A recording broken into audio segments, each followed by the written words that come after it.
Ladies and gentlemen, hello there, and welcome to another very special edition of the Mr. Warren Hayes Show. How special is it? You ask. It's goddamn special. That's how special it is, because today it is a special moment where we get together as wrestling fans and we talk about WrestleMania, which is tomorrow, Sunday, WrestleMania 35. And as you know, if you're a regular viewer of the Mr. Warren Hayes Show, and why wouldn't you be, really?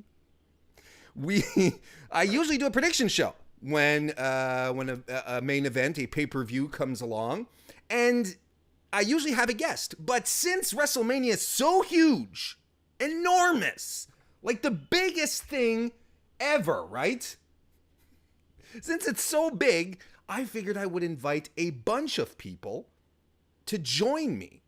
Not just one guest, but multiple guests. So this is the WrestleMania Bonanza prediction show. And I already have a couple of people here in chat with me. I have none other than, first and foremost, none other than my friend, my colleague, my chum, my pal, Anthony Suter from the Smart to Death podcast. Anthony, how are you doing? I'm doing as well as a man that stayed up till 2:30 in the morning Central Time watching a show called Penis Party can be.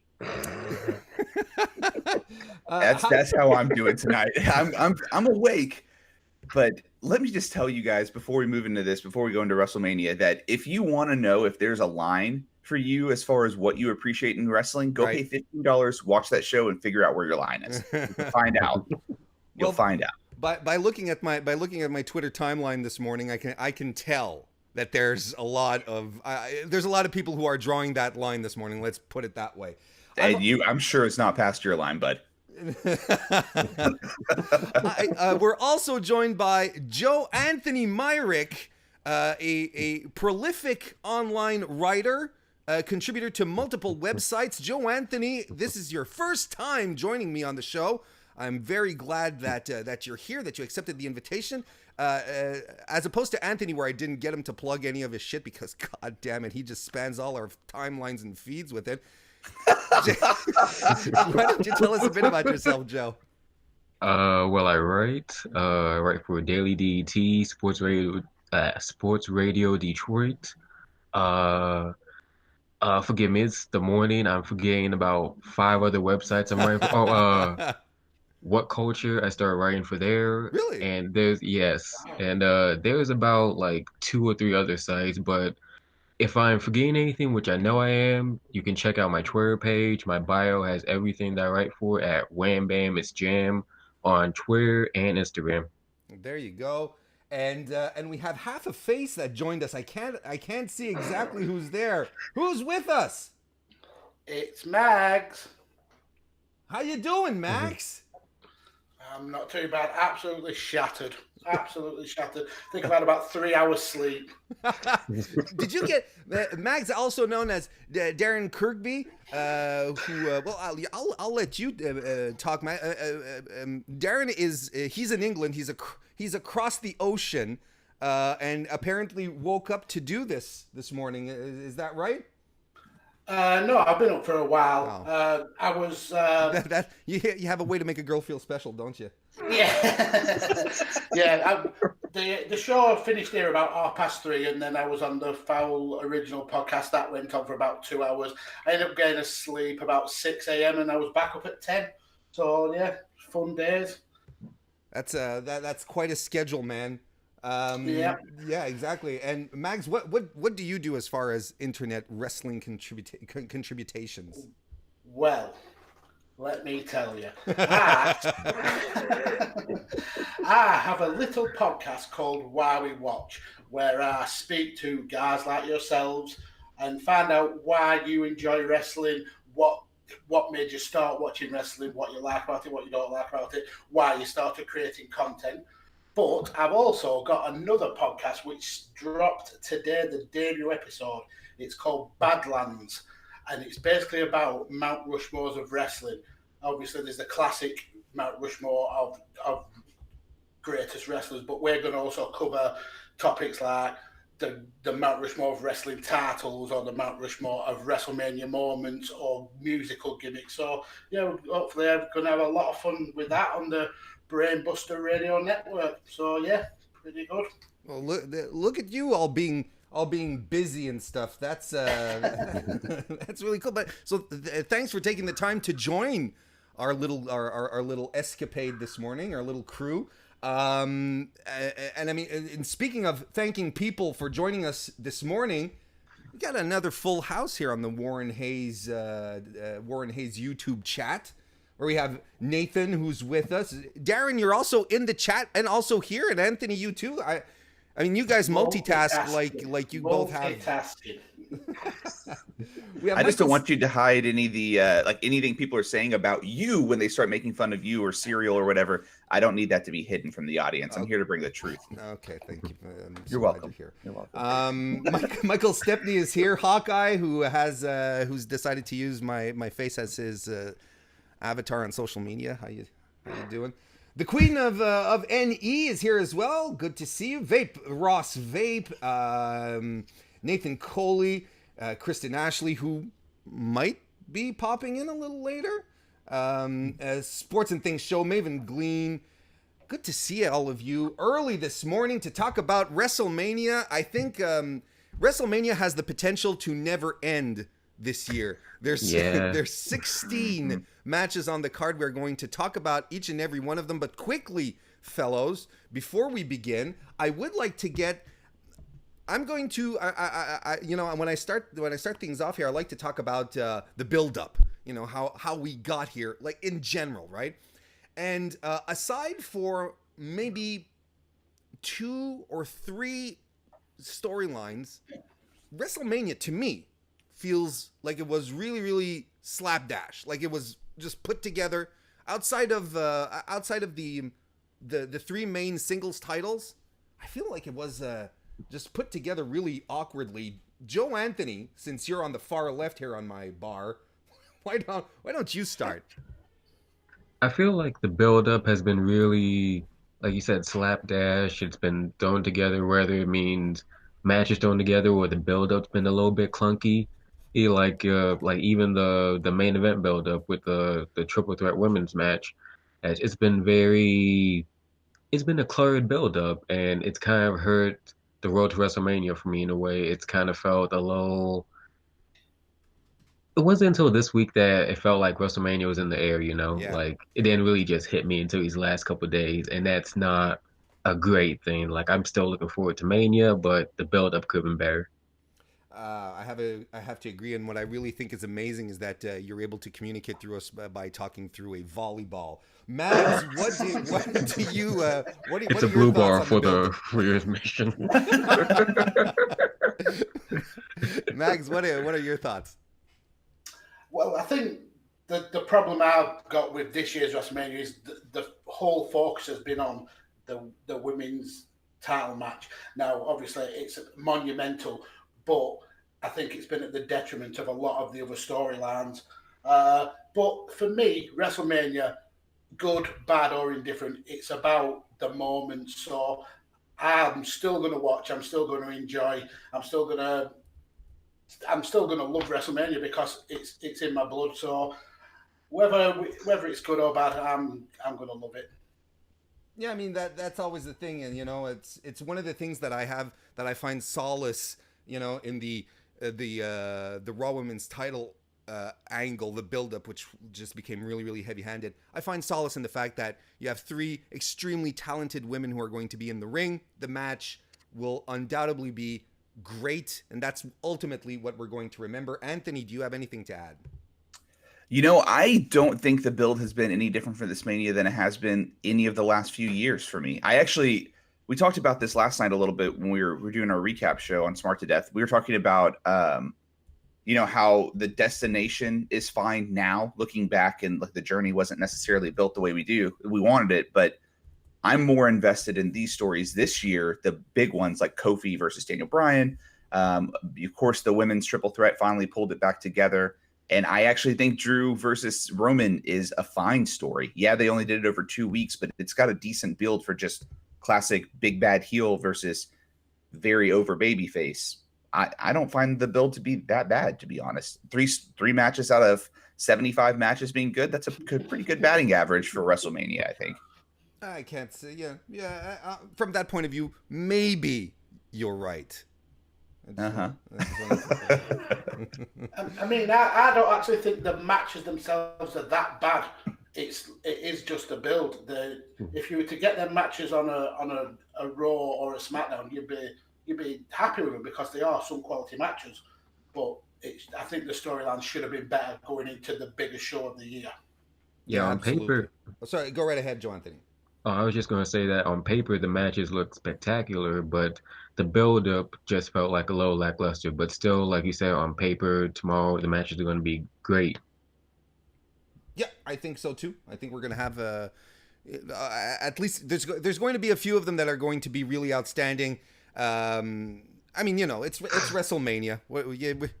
You sort of expect everyone to pull out their absolute best, and that's what we're going to do. We're going to pull out our absolute best as we start talking about the matches. We're going to go right into it, one after the other. We're going to go through the card in reverse order as how it's presented on WWE.com. So I'm not editorializing here. I'm not putting my own spin on how the card should be built.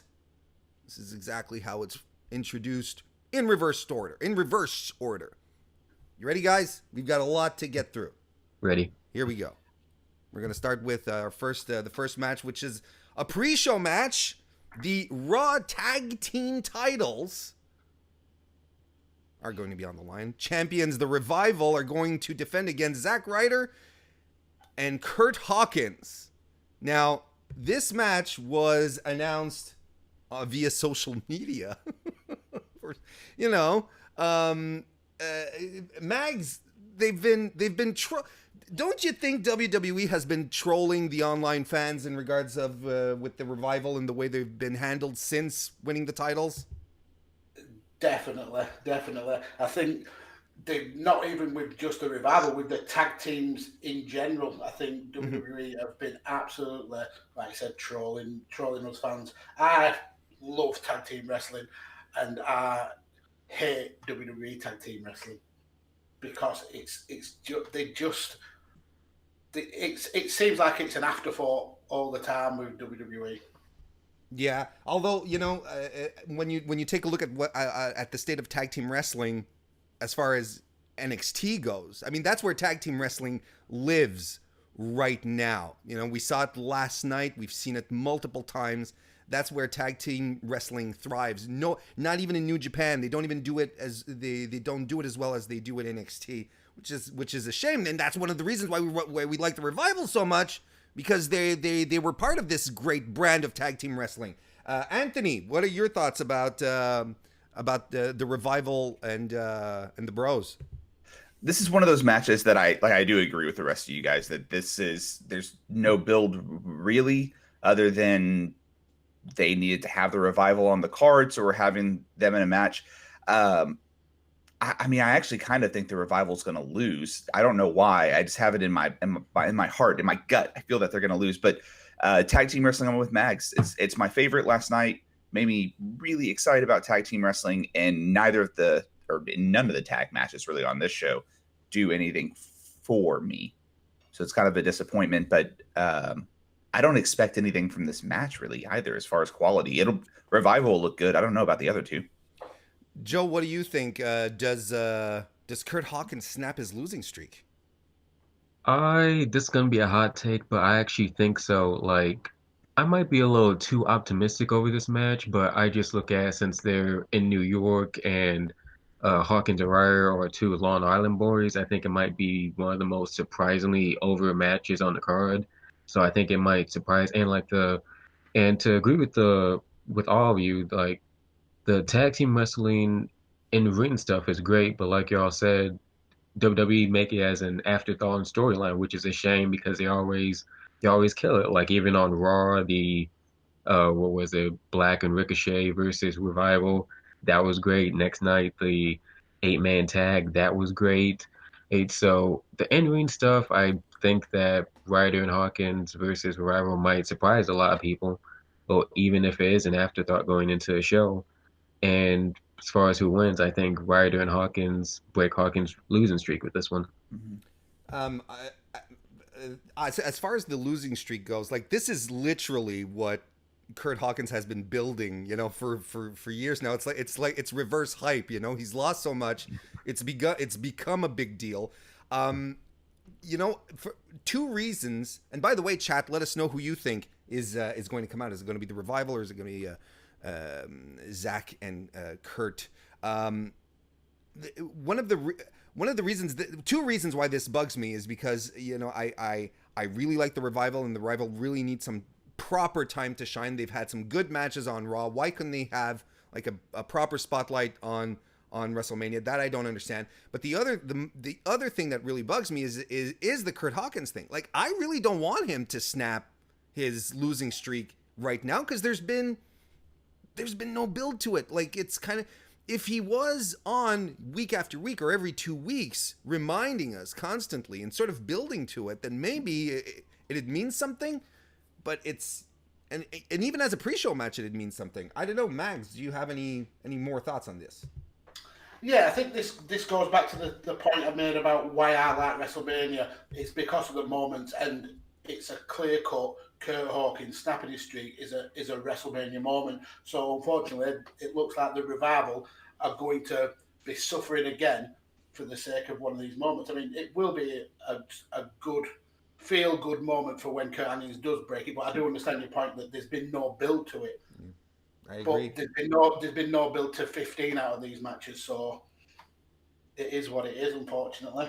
Anthony, who If you I got? can, Oh, go ahead, Joe. Sorry, I'm jump right sorry. in. I just wanted to butt in for a second, just because a thought came to mind. Like, I'm kind of conflicted over whether or not Hawkins even should break the losing streak, because, like Max said, that would be a great Mania moment. But at the same time, like, as an enhancement talent, this has been like the best thing that Hawkins has had going for him for the past 2-3 years since he's been back. Like, if he breaks that losing streak, then what? Then he's just like all the other enhancement talents.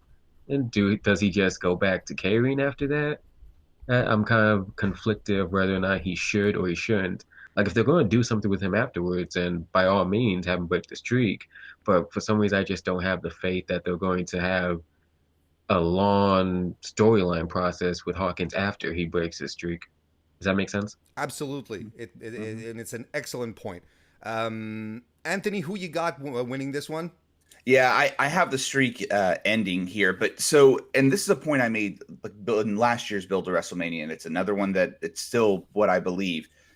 WrestleMania is really one, it's about moments, like Max has said a few times, so it doesn't matter about the build from their eyes, right? Like, this show is not for people like us, in my opinion. Like, WrestleMania is not for the hardcore fan that's going to be there, whether everyone you like loses on Sunday or not. This is about what you can do to make casual fans enjoy it. So if you can, through the rest of the show, talk about Kurt Hawkins breaking his losing streak, whether it made any sense or not, commentary can play to the casual fan that ordered this because they only watch wrestling once a year. You can play that, oh man, this guy had this really long losing streak and then he broke it. And that kind of shit only happens at WrestleMania. And these are the stories we build. It's about creating a moment, and whether we think this build makes sense or not, that's how I feel. That's what I think is going to happen. I think that's why I think it's going to happen. I'm with Jam, though. I don't really necessarily know if I want the streak to end or not. I don't know that I really am invested or care enough about whether Kurt Hawkins ever wins. But I think he does. Mags, your pick? Yeah, I'm going with Hawkins and Zack Ryder, but I do think that they will get the B team / Rhino and Heath Slater treatment afterwards. It's going to be a one feel-good moment, maybe last a couple of weeks, and either the Revival or someone else will get the tag team titles back. I think the Revival wins because FTR, baby. All right, let's move along. Second match that we are going to discuss, still on the pre-show. One of the matches that I'm most looking forward to. Cruiserweight champion Budworth Murphy defends against Tony Nese for the Cruiserweight title. Boy, oh boy. I'm an avid 205 Live listener. I love the cruiserweights. They're my boys. And I'm really glad anytime they get a chance to pop up on the pay-per-views, pre-show or not, makes me happy. I'd prefer, of course, that it happened on main, but you take what you can. Buddy Murphy has been the final boss of 205 Live ever since he's won the title. Tony Nese is a guy that people have been sleeping on. I said it throughout 2018 that 2019 was going to be a breakout year for Nese. And look at where he is right now. He's on his first WrestleMania. And as an avid listener of 205 Live, this was the opponent that made the most sense. I was actually hoping and angling that they would go with Ali and Buddy Murphy. But they decided to toss Mustafa over on SmackDown Live. And they couldn't go back to the well with Cedric Alexander. Tony Nese may not look like your tip-top number one contender straight off the bat, but man, this guy can go. Anthony, do you want to start this one off with your thoughts?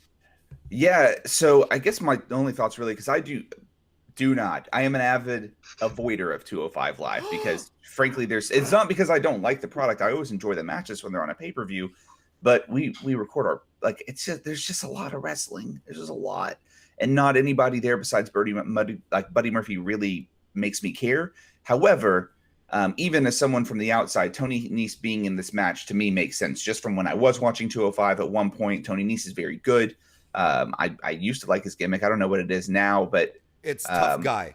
It's tough guy, so it's not any different really than it was. That's good. Only with less Enzo now. Oh, thank God. Anybody's life is better with less Enzo, to be honest. True. But yeah, I think Buddy Murphy retains. He has done fantastic, and he has been the final boss. But it's like he almost has Shayna Baszler status, right? Like if he wins again tomorrow, who is ever going to beat him? Kushida's now on is on NXT, so not 205 Live. So who beats him? How does he ever lose? Because I mean, it kind of makes sense for him to just hold the title forever and ever. Yep, it does at this point. Joe, what do you think? I think that as a match, this is something I'm really excited for. Not just because the 205 Live guys are always like the sleeper picks for match of the night a lot of nights whenever they get on the pay-per-view, that is but like story-wise, it's kind of compelling just because they've Buddy and Tony used to be a tag team at one point. Now Tony's getting a push towards the title. Like you said, Buddy's that final boss. And I'm not sure if Tony can pull this one out, but I think it could be a great showcase for him, someone who hasn't been on a pay-per-view before. I think it might have been on like a 6-man tag in like 2016, but this is like his first one-on-one match. So I think he might have WrestleMania on top of that. Was he? No, I mean, like now, like he hasn't been on a pay-per-view for a long time, and now when he finally makes it, it's like it's WrestleMania. Oh yeah, that's correct, and like you said, it's good. I think it's going to be a really good one. Chat seems to be angling towards Buddy Murphy. Everyone in the chat, come on, let us know. Let us know who you think is going to retain. Mags, what do you think? Who do you think is going to make it here? What are your thoughts? Well, I think I can only echo Joe's comments there. The cruiserweights always bring it, especially when it comes to a pay-per-view. They always try and be the match to beat. I can't see anything outside a Buddy Murphy win. I would have preferred to maybe see Drew Gulak get a match. I'd like to see him get a run with that belt sometime. Man. But I was actually quite surprised that Kushida ended up signing for NXT rather than 205, because I thought someone like Kushida could have brought some gravitas to that 205 division, and it could have really elevated it. So I was pretty shocked at that. But yeah, Buddy Murphy all day for me. No, I mean just to butt in real quick. Yeah, sorry, just to butt in real quick. I agree with Mags though. I thought it was really surprising that that they didn't angle to have Kushida actually come in to 205, where I think they could use him because they would have a name for people like me that are just frankly think they're too good for 205 for live for whatever reason. Someone like Kushida would draw me into this because it's a name, and whether you don't know who he is from New Japan or whatever it may be, they can just say there is a legendary Japanese wrestler who's one of the best junior heavyweights of all time, now wrestling in cruiserweight wrestling, and guess what? You're going to like it because cruiserweight wrestling's awesome.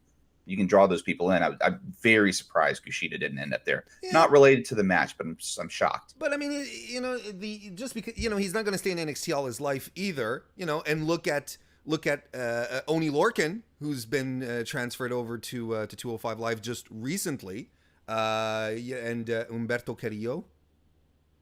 What? That doesn't ring a bell to anyone? What? What's wrong with you people? I think he's so underrated, Humberto Carrillo. I think he's such a talent. Yeah, no, I'm kidding. It's just because he hasn't had that much exposure, and he was sort of brought in as a big deal. Anyway, I don't want to get into that. So okay, well, I basically have.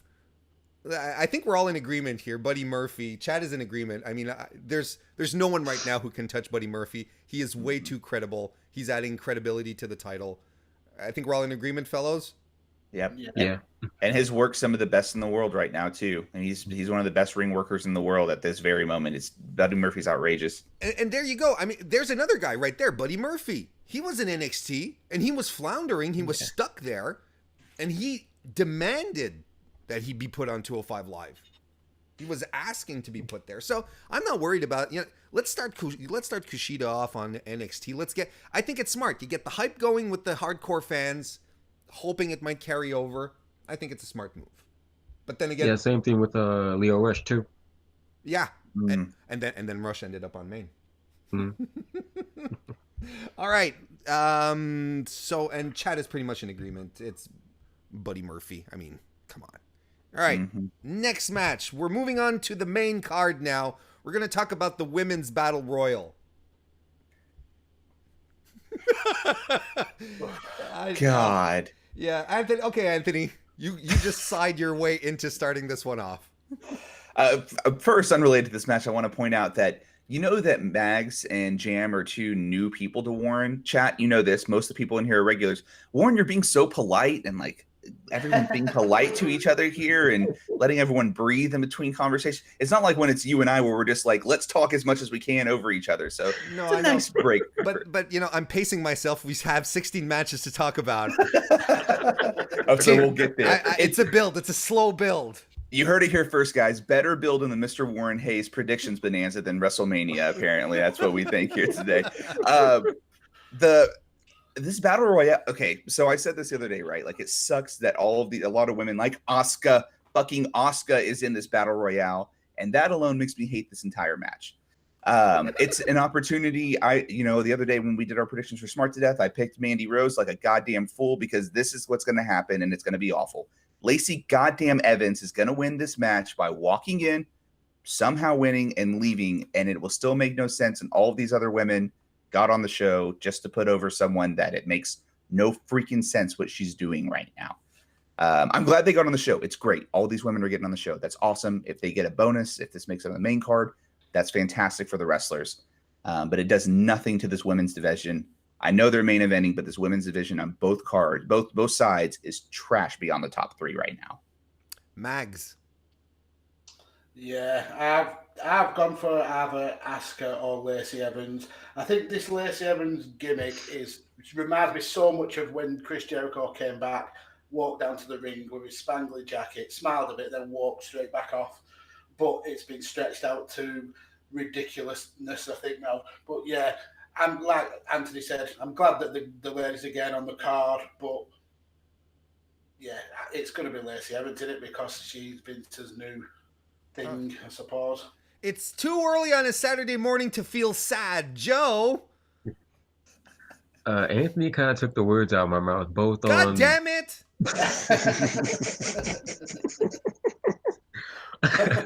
But it's true. This whole thing's been trash, and I predict Lacey winning. She's going to do her whole walk to the ring thing. Everybody's going to think she's going to walk back, and then she's just going to run into the ring and just eliminate everybody somehow. Okay, I'm going to mix this one up because, Jesus Christ, you people are depressing.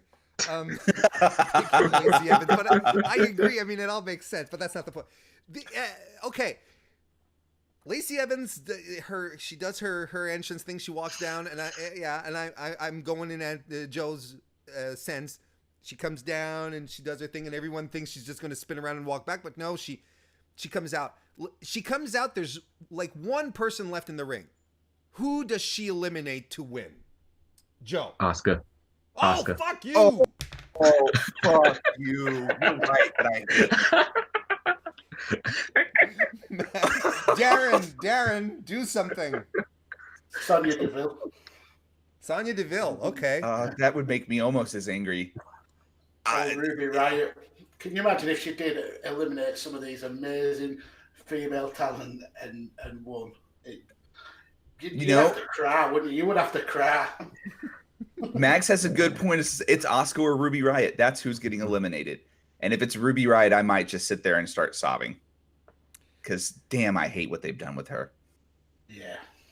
Oh, boy. Listen, I'm going to tell you guys. I'm going to tell you guys my opinion on this match. So I think we're all half-heartedly in agreement that Lacey Evans is going to win.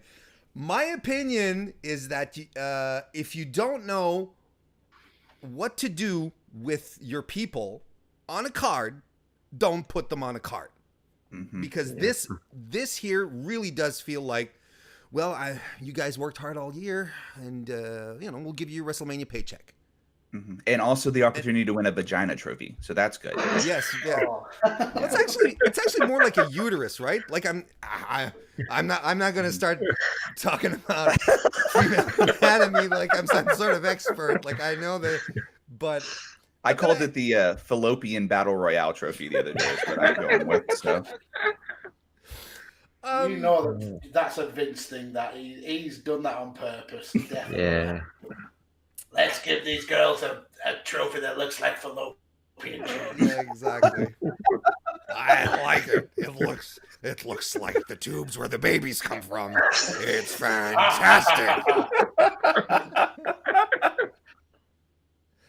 Oh God.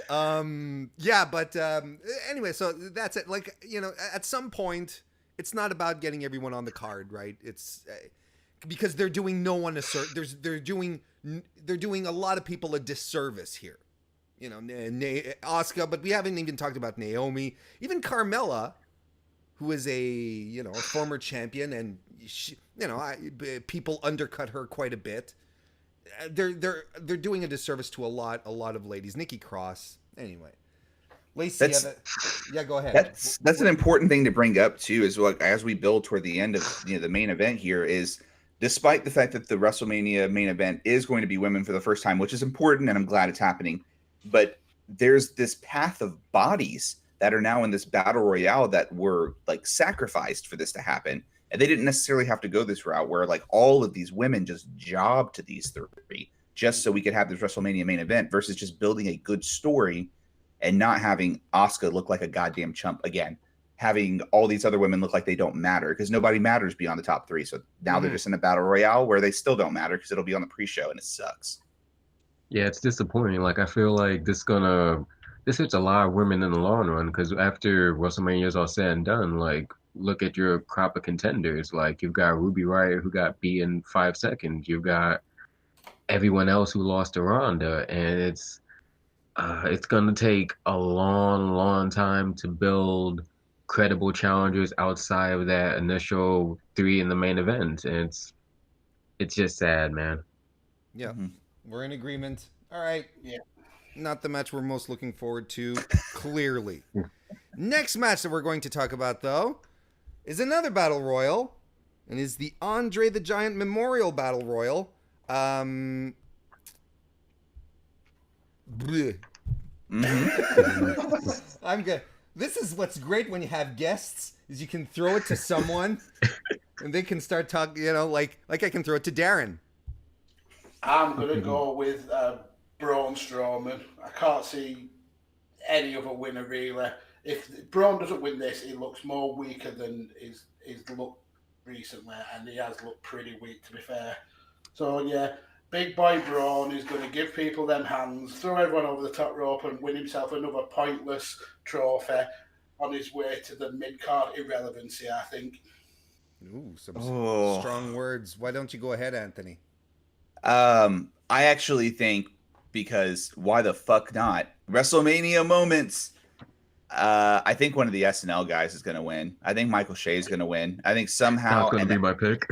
Oh Yeah. my, really? Yeah, Colin Jost somehow is going to get.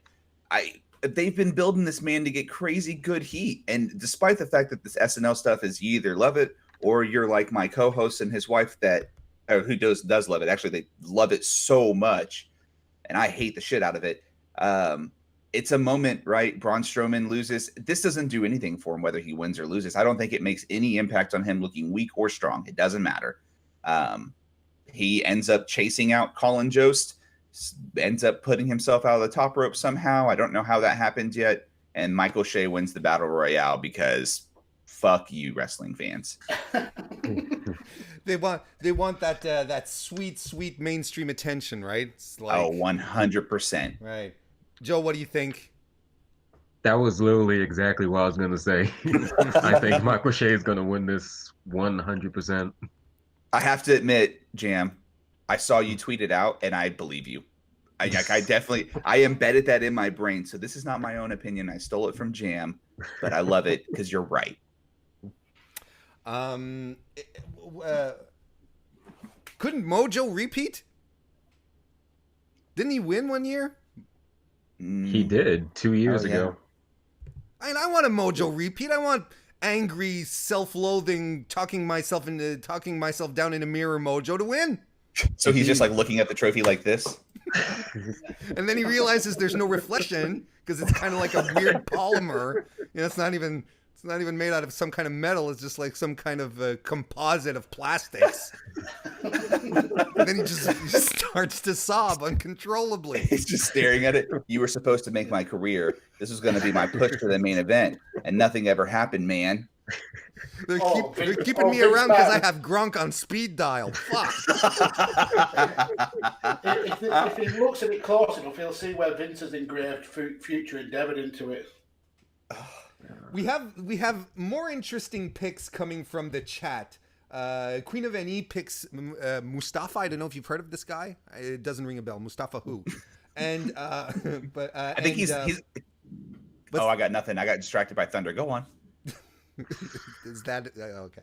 And Maven Glean is picking Andrade, but then she says, "Does anyone think EC3 could win?" Let's take a second to talk about EC3, gentlemen, because I'm sure we all have very strong opinions about that. Joe, EC3 on main so far, isn't it brilliant? Aren't you glad he's been called up? No, not at all.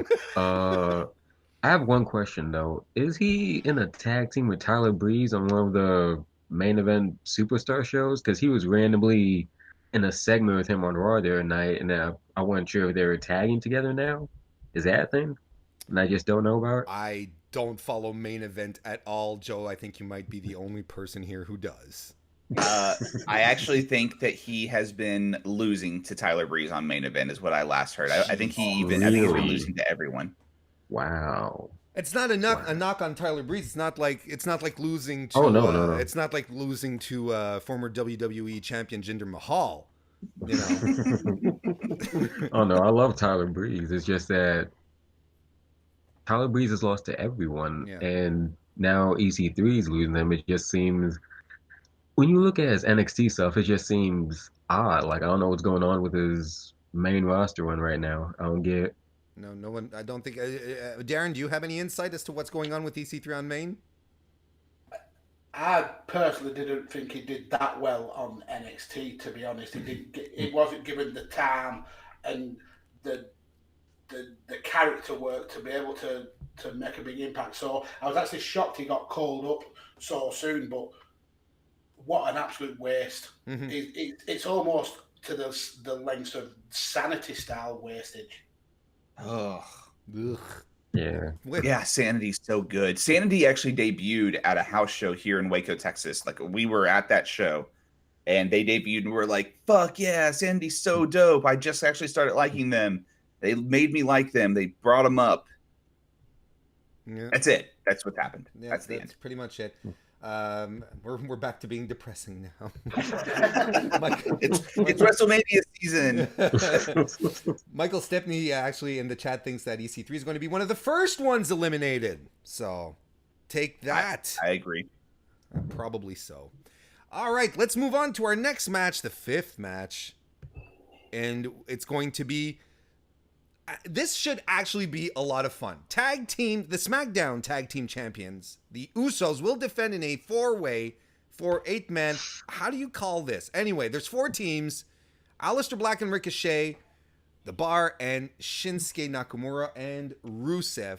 They're all going to try and take those sweet blue belts off of the Usos.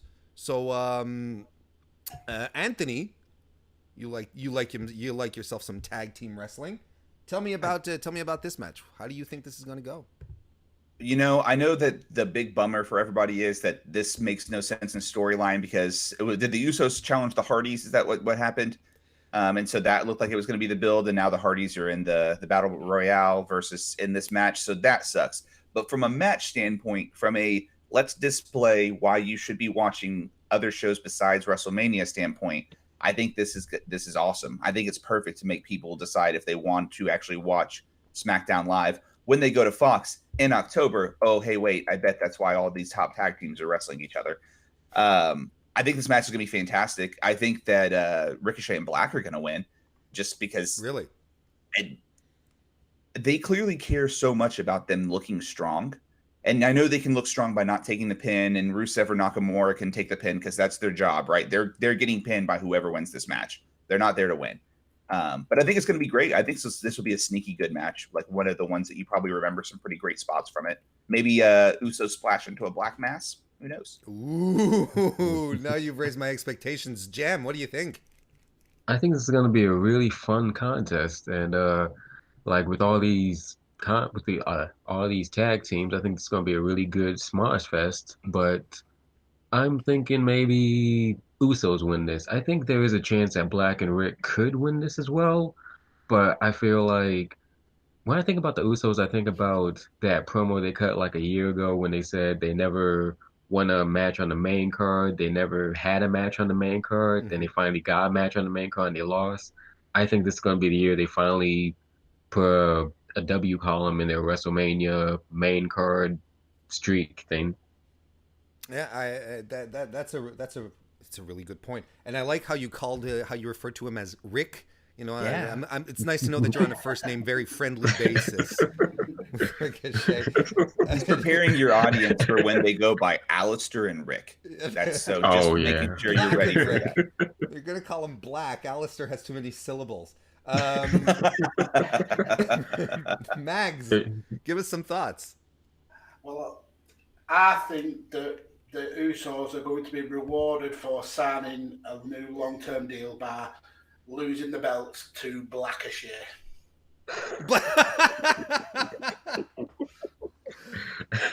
No, that's actually an excellent point. It's been reported that they've just re-signed. Yeah, you know, honestly, I really think that the Usos are going to maintain here. They're going to hang on to it. I wouldn't give the belts to Alistair and Ricochet. Now that they've officially had their NXT Swan Song, split them up. Don't need two more singles guys as tag teams. Call me old school. I disagree with you 100%. Hey, hang on. I'm not done yet. Disagree with me when I'm finished. All right, that's fair. Son of a bitch. Call me old school, but for me, two singles guys can beat a seasoned tag team, especially the Usos, who are arguably one of the two best tag teams in WWE right now. It just doesn't make sense to me. Disagree, Anthony, with me. So that's a point I'm okay with. I've been okay with that point that every time you've made it is that two singles guys as a wrestling fan, from a Jim Cornette type of way, should not be able to be the season tag team. However, if the Usos, if they don't stay together, who fucking challenges the Usos? The New Day for the 1 millionth time, which the matches are great. That's fine. Sanity. Sanity. Just build them up. You just have to have them win a couple of. I don't think aren't you that can. many tag teams. I don't think you you get can. Sanity in against the Bar. You have them beat the Bar. Everyone's beating the Bar these days anyway. Have them beat Rusev and Nakamura, and they're instantly credible. Throw Nikki Cross in there, you're golden. They're instantly credible from a point of view of someone that has watched NXT and knows how good they were in NXT, but I don't think they're instantly credible and never will be with the audience that's going to be watching SmackDown on Fox in October. And that's what, like, now I know we're going to SummerSlam. We have some other stuff to get to, but I don't think Sanity can ever be credible on the main roster. I think they've already screwed the pooch with them. So Alistair and Ricochet are here to patch up that SmackDown tag division and the Raw. I don't know what's going on with either tag team division. I mean, I guess you can always throw the Hardys in there, but to me, I think Alistair and Ricochet need to stay together. I think they work just fine. And this gives them a holding pattern together where they can look really strong, and we don't have to worry about them getting stuck in mid-card fodder where they're just hanging out with Braun Strowman losing matches because Vince doesn't know what to do with them, so he books them to lose. Who can prove Anthony wrong? No, I agree with him. I think Fuck. if Blackachere came in as singles, I think they'd get lost in the shuffle on main roster, and I think this is a great way to highlight their skills. Now, obviously, I do agree with your point you made about a seasoned tag team shouldn't lose to two single wrestlers, but when the two single wrestlers are as good as Ricochet and Aleister Black, I think it does legitimize them. Joe, final thoughts? I'm kind of somewhere in the middle. Like, I think that, like you just said, two singles wrestlers is as good as they are. It's believable to see them beat a seasoned tag team like the Usos. But at the same time, I personally would kind of prefer to see Ricochet and Black split up but then together. Like, they've made a excellent tag team these last couple months, but I feel like there's more long-term potential in them as singles, and maybe post Superstar Shakeup, maybe we can see them as singles. But for the time being, at least for just a little bit, I'm fine with them as a tag team. So that's more or less my point too, Jam. Is like for a little while, for me as fans of both of those guys, I think Aleister Black is a future world champ in WWE. I think 100% when Undertaker finally goes away and we can have another mystical guy, I think that they're going to try to make him that Undertaker mystique. They've let him keep the rising from a graveyard thing, and they're keeping the satanic lord thing going for him. So, I'd rather see these guys separate because they're getting over. And we saw at NXT TakeOver last night, they're getting some cohesiveness as a tag team as well. We saw them do the sit down thing together with their cool stuff. So there's also a story to be told with them together as a tag team. And there needs to be a story for why they split. We're not there yet. Keep them together. Let them win a belt. Let them go through this natural progression of a tag team with singles wrestlers, and then split them apart. And let one of them, whether it be just friendly competition split or Aleister Black turns heel, because I think he could pull that off really easily. I don't think it's time. I think you keep them together, and I think you need to put a belt on them. Just keep them strong. Keep them safe from being singles when there's nothing for them right now. And I mean, it's a good point when you consider what they're doing with the other call-ups, because there's literally 4 people who are floundering on main since their call-up: Lacey Evans, EC3, and even Heavy Machinery. You can argue it's like, outside of having Otis Dozovich do silly things with his hands. I think they're being built pretty well. I think Heavy Machinery. Yeah, I think Heavy Machinery looks like in my mind, if you tell me on Raw on Monday after WrestleMania that they're the next challengers to the Revival, if the Revival retains, I'm fine. Yeah, I think that they've established themselves as over enough to be in the top title tag feud. They're being built up so well that they're being kept off the WrestleMania card, and we're having Ryder and Hawkins challenge for the Raw titles. Go ahead, Battle Joe. Royale. What? Yeah, they're in the Battle Royale. You got like them in just about everyone. Joe, you wanted to add something? I was just gonna say they're in for just debuting a month ago. I think they're in a fine spot. Like, they've been picking up wins. They're frequently featured on Raw in like different segments, even if they're silly segments. They're they're building an audience right now, and for their spot as newcomers, that's a perfect spot for them. And like that's another team that I actually think will have great potential in post shakeup. Like whether they stay on SmackDown or stay on Raw, I think they have a great future as near future contenders for the tag titles. Well, there we go. So, a lot of people in chat are saying that that Black and Ricochet are going to win. Just a quick sound off to make sure everything is clear. I think the Usos are going to retain. Anthony? Yeah, I have Mag's newly dubbed Blackachet. I have them winning. Mags, same thing for you? Blackachet for me, yeah, definitely. And Joe? One thing no, go ahead. One thing I think we're kind of overlooking with Blackachet is they both look like they're absolutely enjoying being a tag team. When you see them like do the sit down maneuver together, you can see Ricochet can't smile enough. He's absolutely loving spending time with Alistair, and I think that helps legitimize them as a tag team. And I I really love how Ricochet is really getting over on Maine, like getting over quickly. And I just want to say shout out to everyone who said that Ricochet, once he joined NXT, that his ceiling was going to be 205 Live. Shout out to all of y'all, and who called me nuts when I said he'd win a world championship one day. Joe, your pick? I'm thinking Usos, but I do think Black Rick may have a slight chance at winning. Slight. Black Rick. Black Rick sounds like the name of someone that's going to release just a fucking crazy dope funk album any day now, and I'm waiting for that to drop. Okay, let's move along to the next match.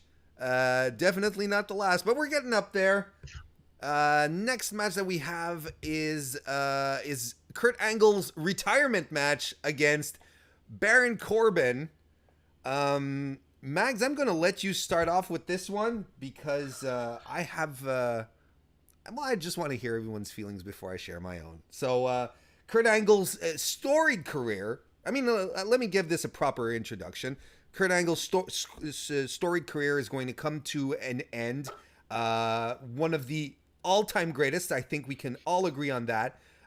He's done it all. He's been just about everywhere. He's had personal battles. He's had memorable in-ring battles. This is one of these. This is one of the guys for me personally that I've seen his entire career unfold, and I feel very much attached to it because because of how fantastic he was, how much I loved him, and that I saw him grow through all of his incarnations and on wherever he wrestled. So we're coming to an end. He's fighting Baron Corbin at WrestleMania. Darren, take it away. I am totally in agreement with what you just said. I feel exactly the same. I watched him from his debut in WWF. Obviously, went to TNA and he's come back.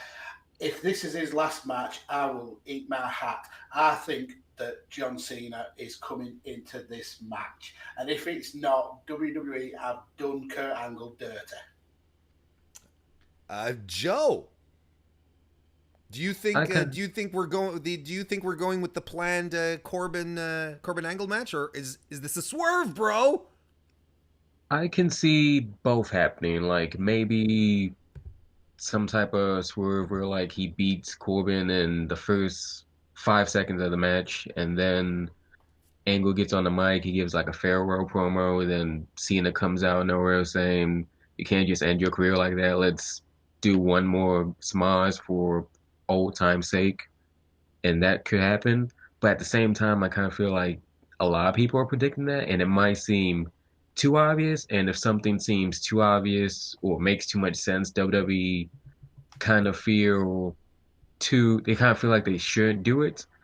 So that kind of has me worried that they may just stick with giving us Angle versus Baron for 20 minutes. Yeah, no,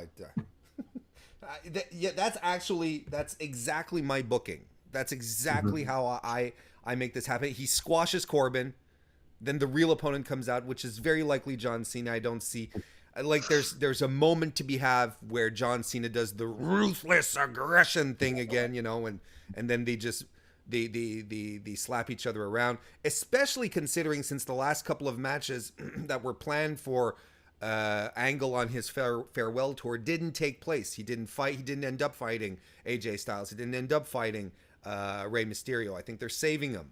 They're saving him for something much more significant than Baron Corbin. Anthony, what do you think?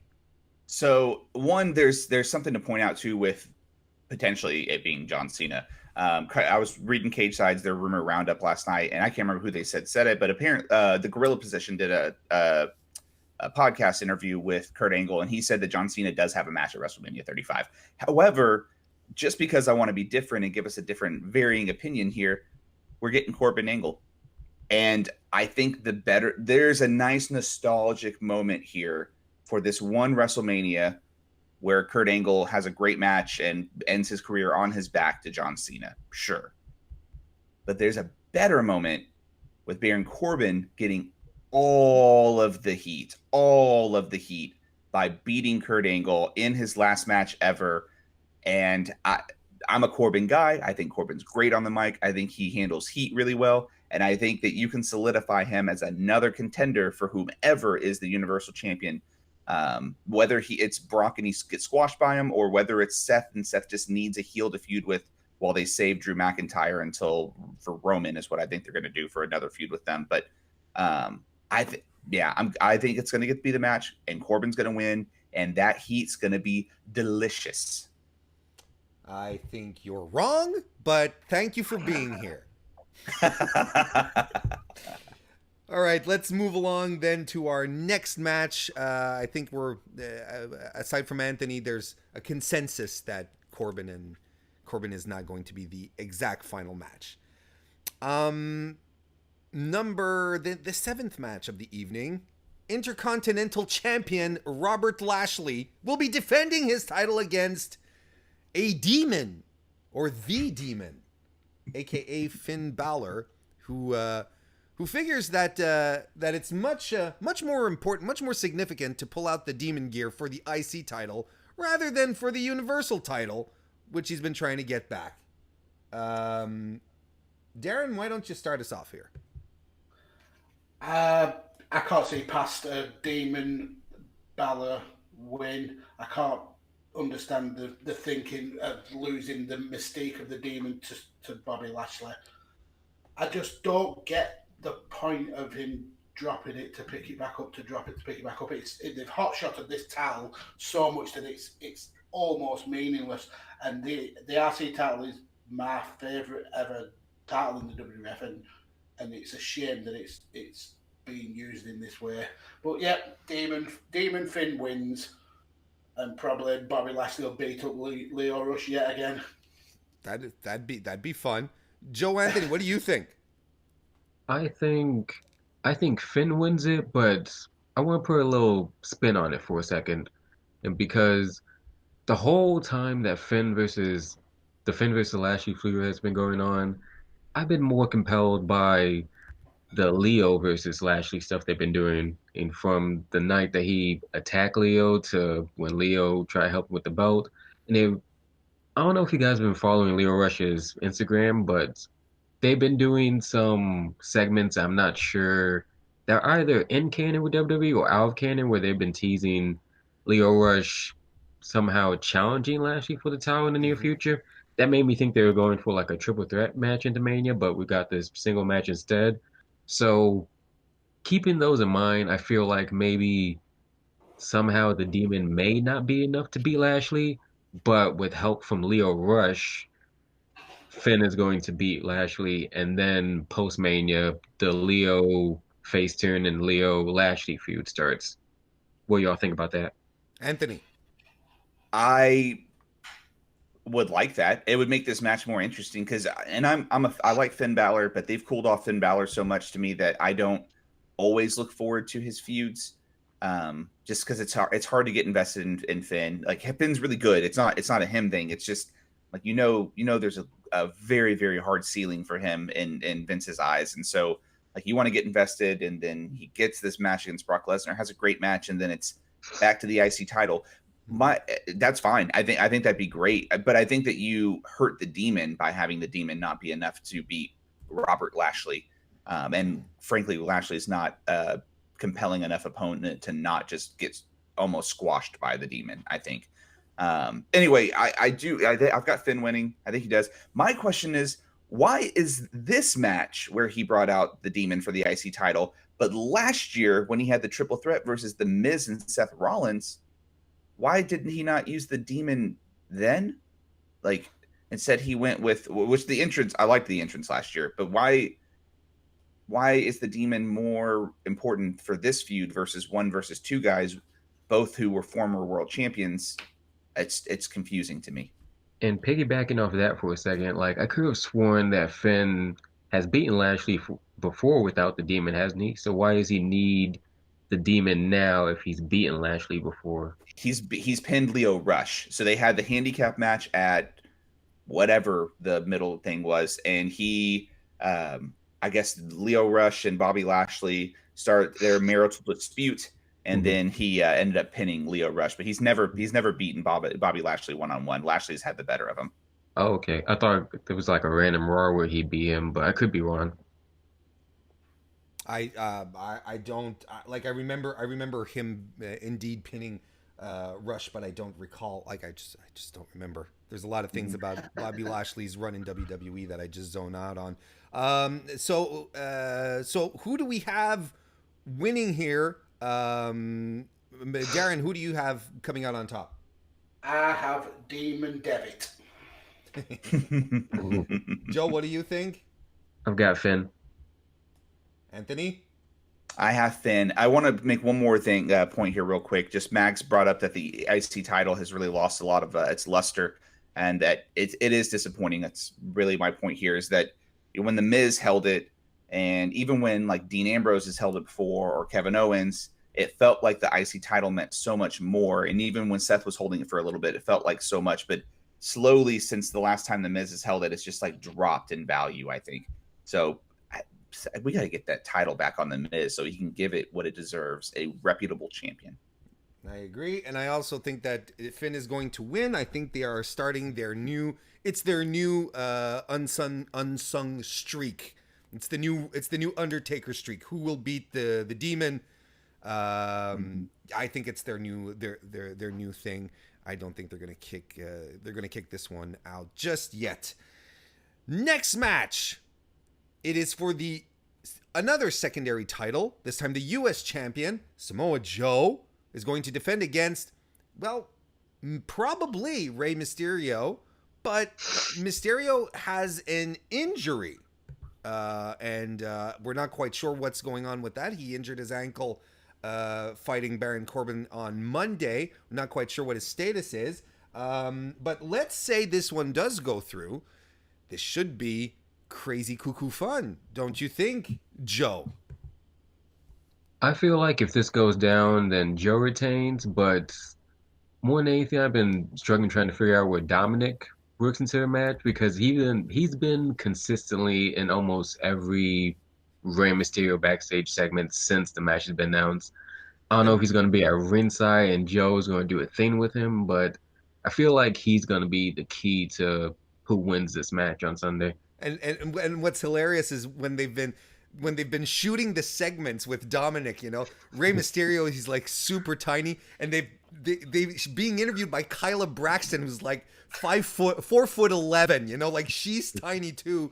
And so you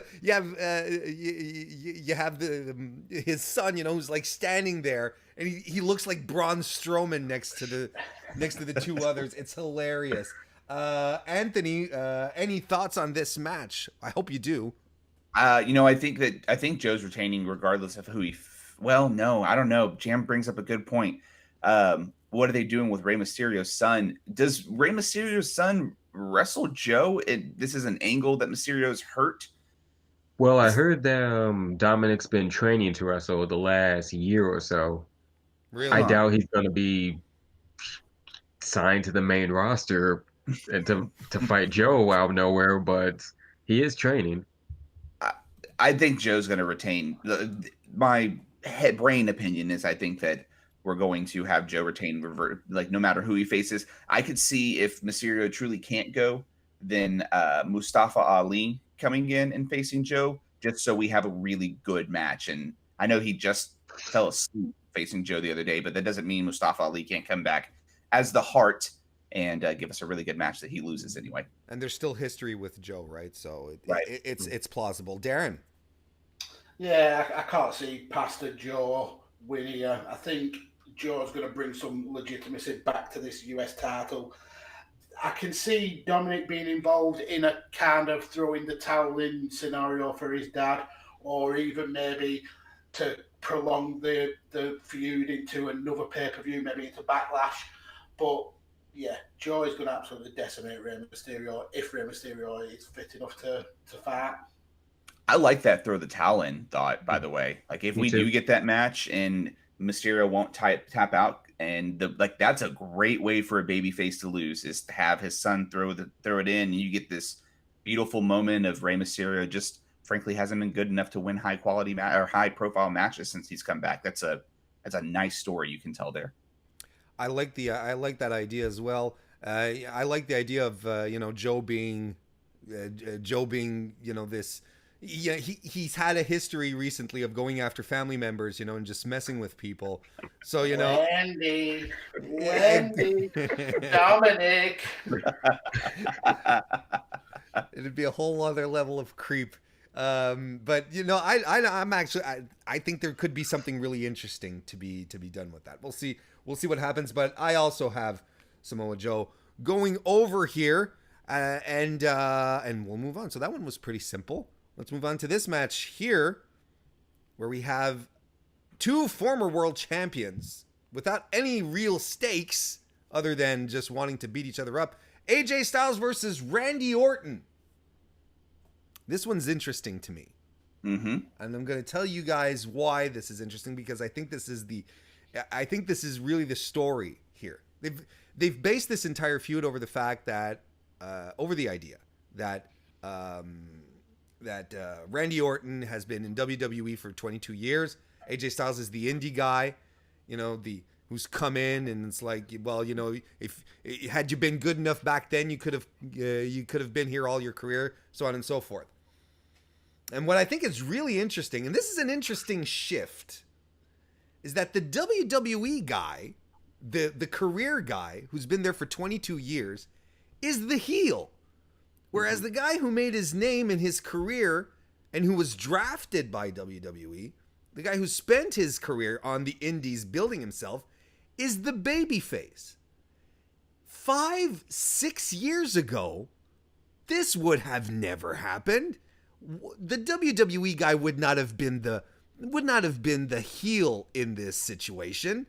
He would have been the good guy. And this is what I find most interesting about this entire build-up. Joe, do you have any? What do you think? Does this make sense? Is this, or am I just seeing something that maybe just isn't there, which is possible? No, I think you're on something, but the more I think back to about 5-6 years ago, and that was when the CM Punk thing happened, the pipe bomb, and he was bigging up his whole indie street cred, wherever the kids are calling it nowadays. And this is kind of like a modern 2019 version of that in a way. And with that idea in mind, I don't see a scenario where Styles doesn't win this match. Right. And that is an interesting point, because you're right regarding CM Punk, but then again, maybe you would have felt that WWE would be a little more cautious than to start wanting to have something like that bubble up again. Have your indie star overshoot your own homegrown talent. Anthony, you're shaking your head. Why? Yeah, because there's another opportunity there. There's another time this has happened. Daniel Bryan, when he was babyface, absolutely everyone knew that he was an indie legend. That's never been something they hid with their audience. And WrestleMania 30, B+ player, always an indie guy, beats established Big Bad Boss Triple H, beats established Randy Orton and Dave Batista, who are WWE guys through and through. I mean, I think it's interesting that it's just in a one-on-one sense, and AJ Styles is an established in WWE indie guy, and they're not really playing the underdog here. Just there's something there, but I don't think it's that WWE guy is the bad guy versus indie guy. I think this has happened a few times before. Mhm. It is interesting that they're doing this not where AJ Styles feels like he has no chance to beat Randy Orton there. That's where I think that you're onto something. Darren, what do you think? I think you're missing one big major reason why AJ Styles is the face in this. Well, I say one, I mean millions, and it's that cold, hard merchandise cash. He's an absolute face, sells merchandise through the Yahoo. So that's why AJ Styles is the face in this fight. For me, it's a pick'em of a fight. I can see either of them winning. I think I'd like to see AJ winning, but I can honestly see Randy doing what Randy does and picking up the victory. I think this is another one that may stretch beyond Mania as well because of the way the storyline's been built up. There's a lot of animosity between these two, and I don't think one fight at WrestleMania is going to solve that animosity. Man, Mags just stole with that Smark opinion. He just stole my gimmick. So Smark to Death is dead, guys. You heard it here That's first. why I'm wearing a Smark to Death t-shirt, man. So Darren, you'd maybe have AJ Styles go over? My head says AJ Styles is going to win, but I could easily see a Randy Orton win as well. But yeah, AJ Styles will go. All right. Anthony, who do you have going over here? I have Randy Orton winning, actually. I think this feud is going on past WrestleMania. And I don't know. This is one of those matches that was in the mid-card that has no title attached that I think is being built really well, that I think makes this WrestleMania built a little better than last year's. It's a good story. It's just good big bad heel versus good everybody loves him babyface. I do have Randy Orton winning. I'm not sure why. That's just a gut feeling. Joe? I too think that this feud stretches past Mania, and that's mostly because these two have fought once before where Orton came out on top. I think Styles wins at Mania, then about a month and a half down the road, they have the tiebreaker. Well, I kind of concur on the Randy Orton situation. I think this has the potential to keep going, and I really think this might be a sleeper. I think it might be even better than what most of us are expecting. Oh, I think this is going to be in the top echelon of matches. I think this is going to be in your top like 5. Well, there's 15 matches, right? So it'll probably be one of the 3 or 4 best matches on the card. These guys are really good. There's no way they're not going to work well together. And you can't tell me that a phenomenal forearm into an RKO would not be an amazing spot. Oh. Plus, they're all Republicans. Next. Next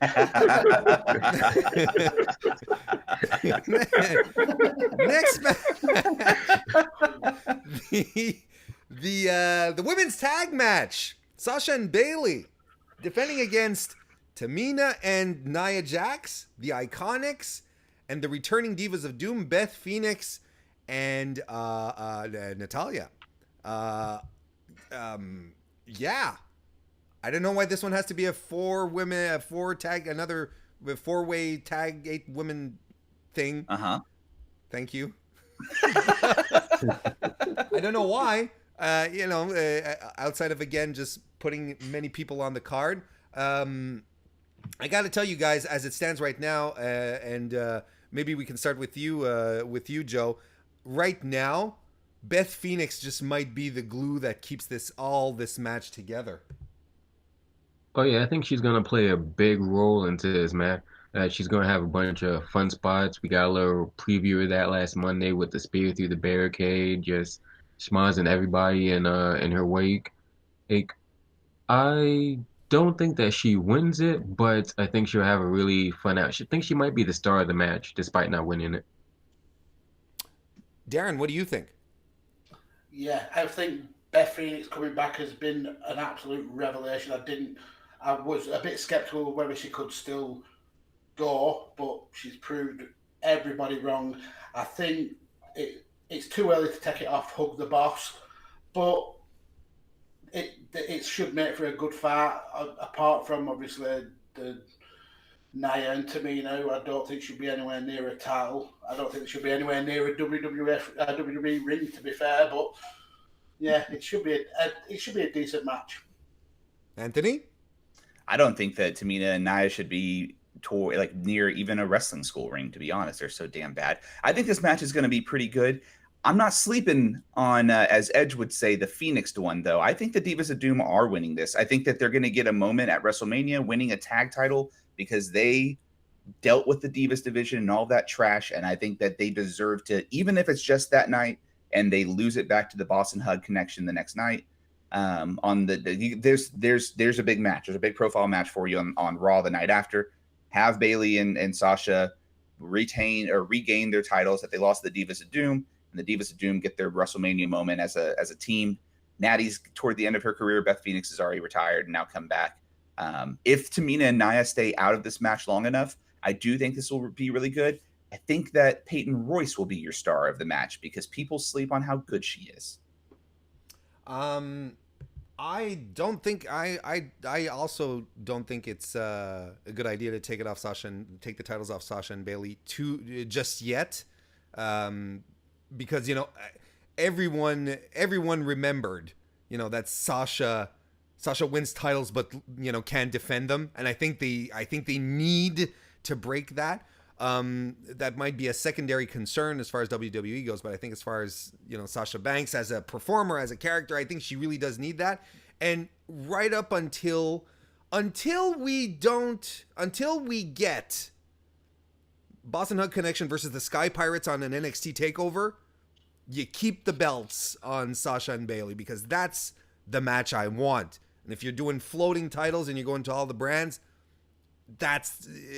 there's one female tag team over on NXT that's worth it, that deserves a shot.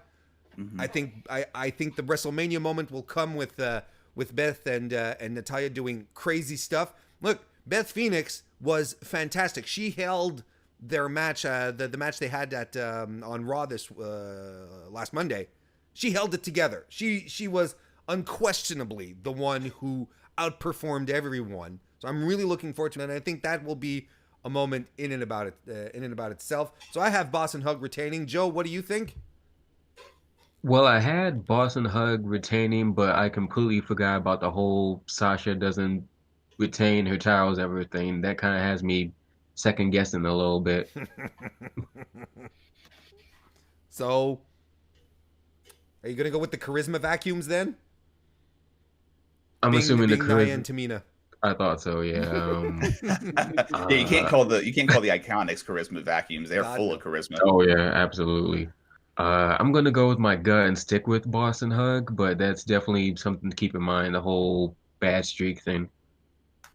Darren. Yeah, I'm going with Boston Hug.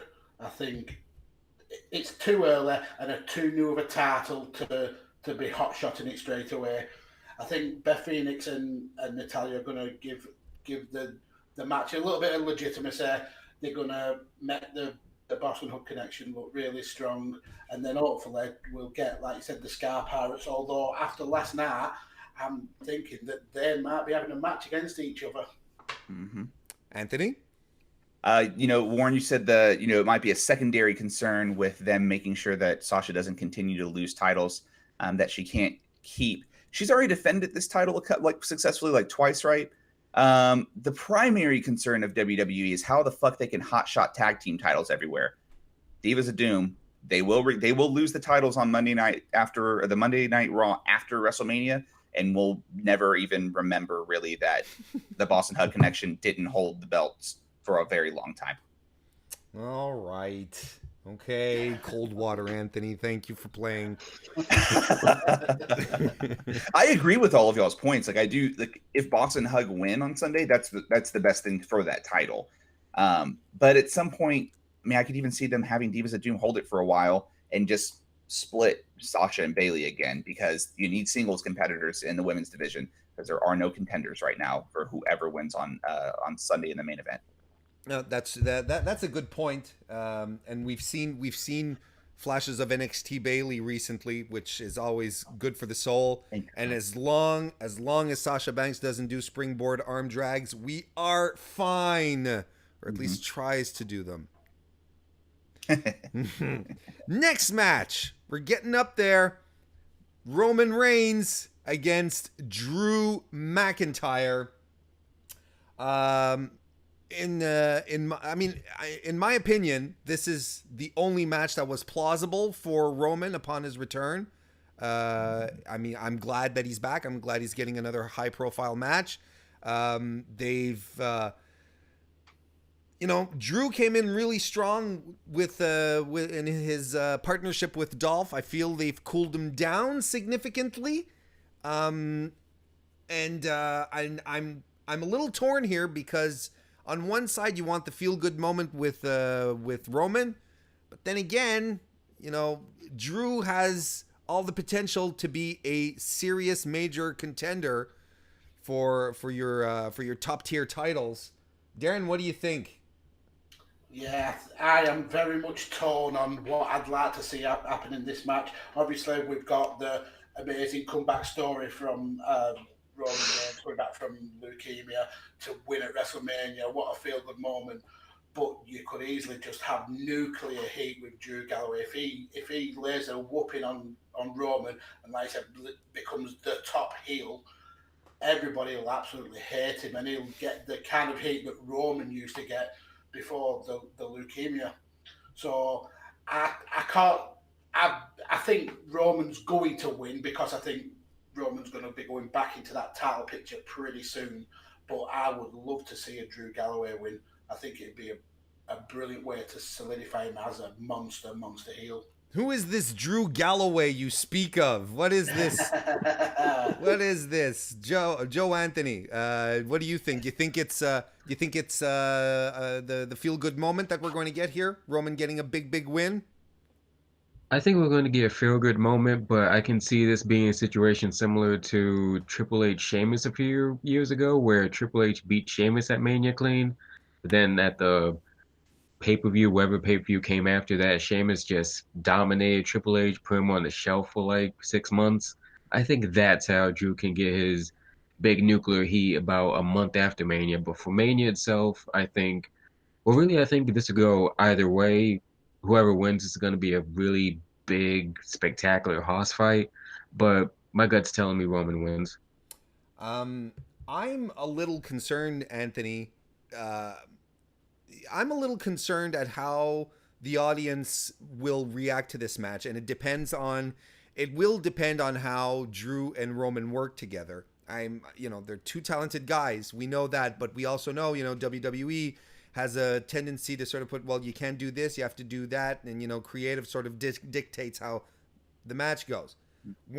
Roman is over right now. He has never been this over in his career because of his comeback story.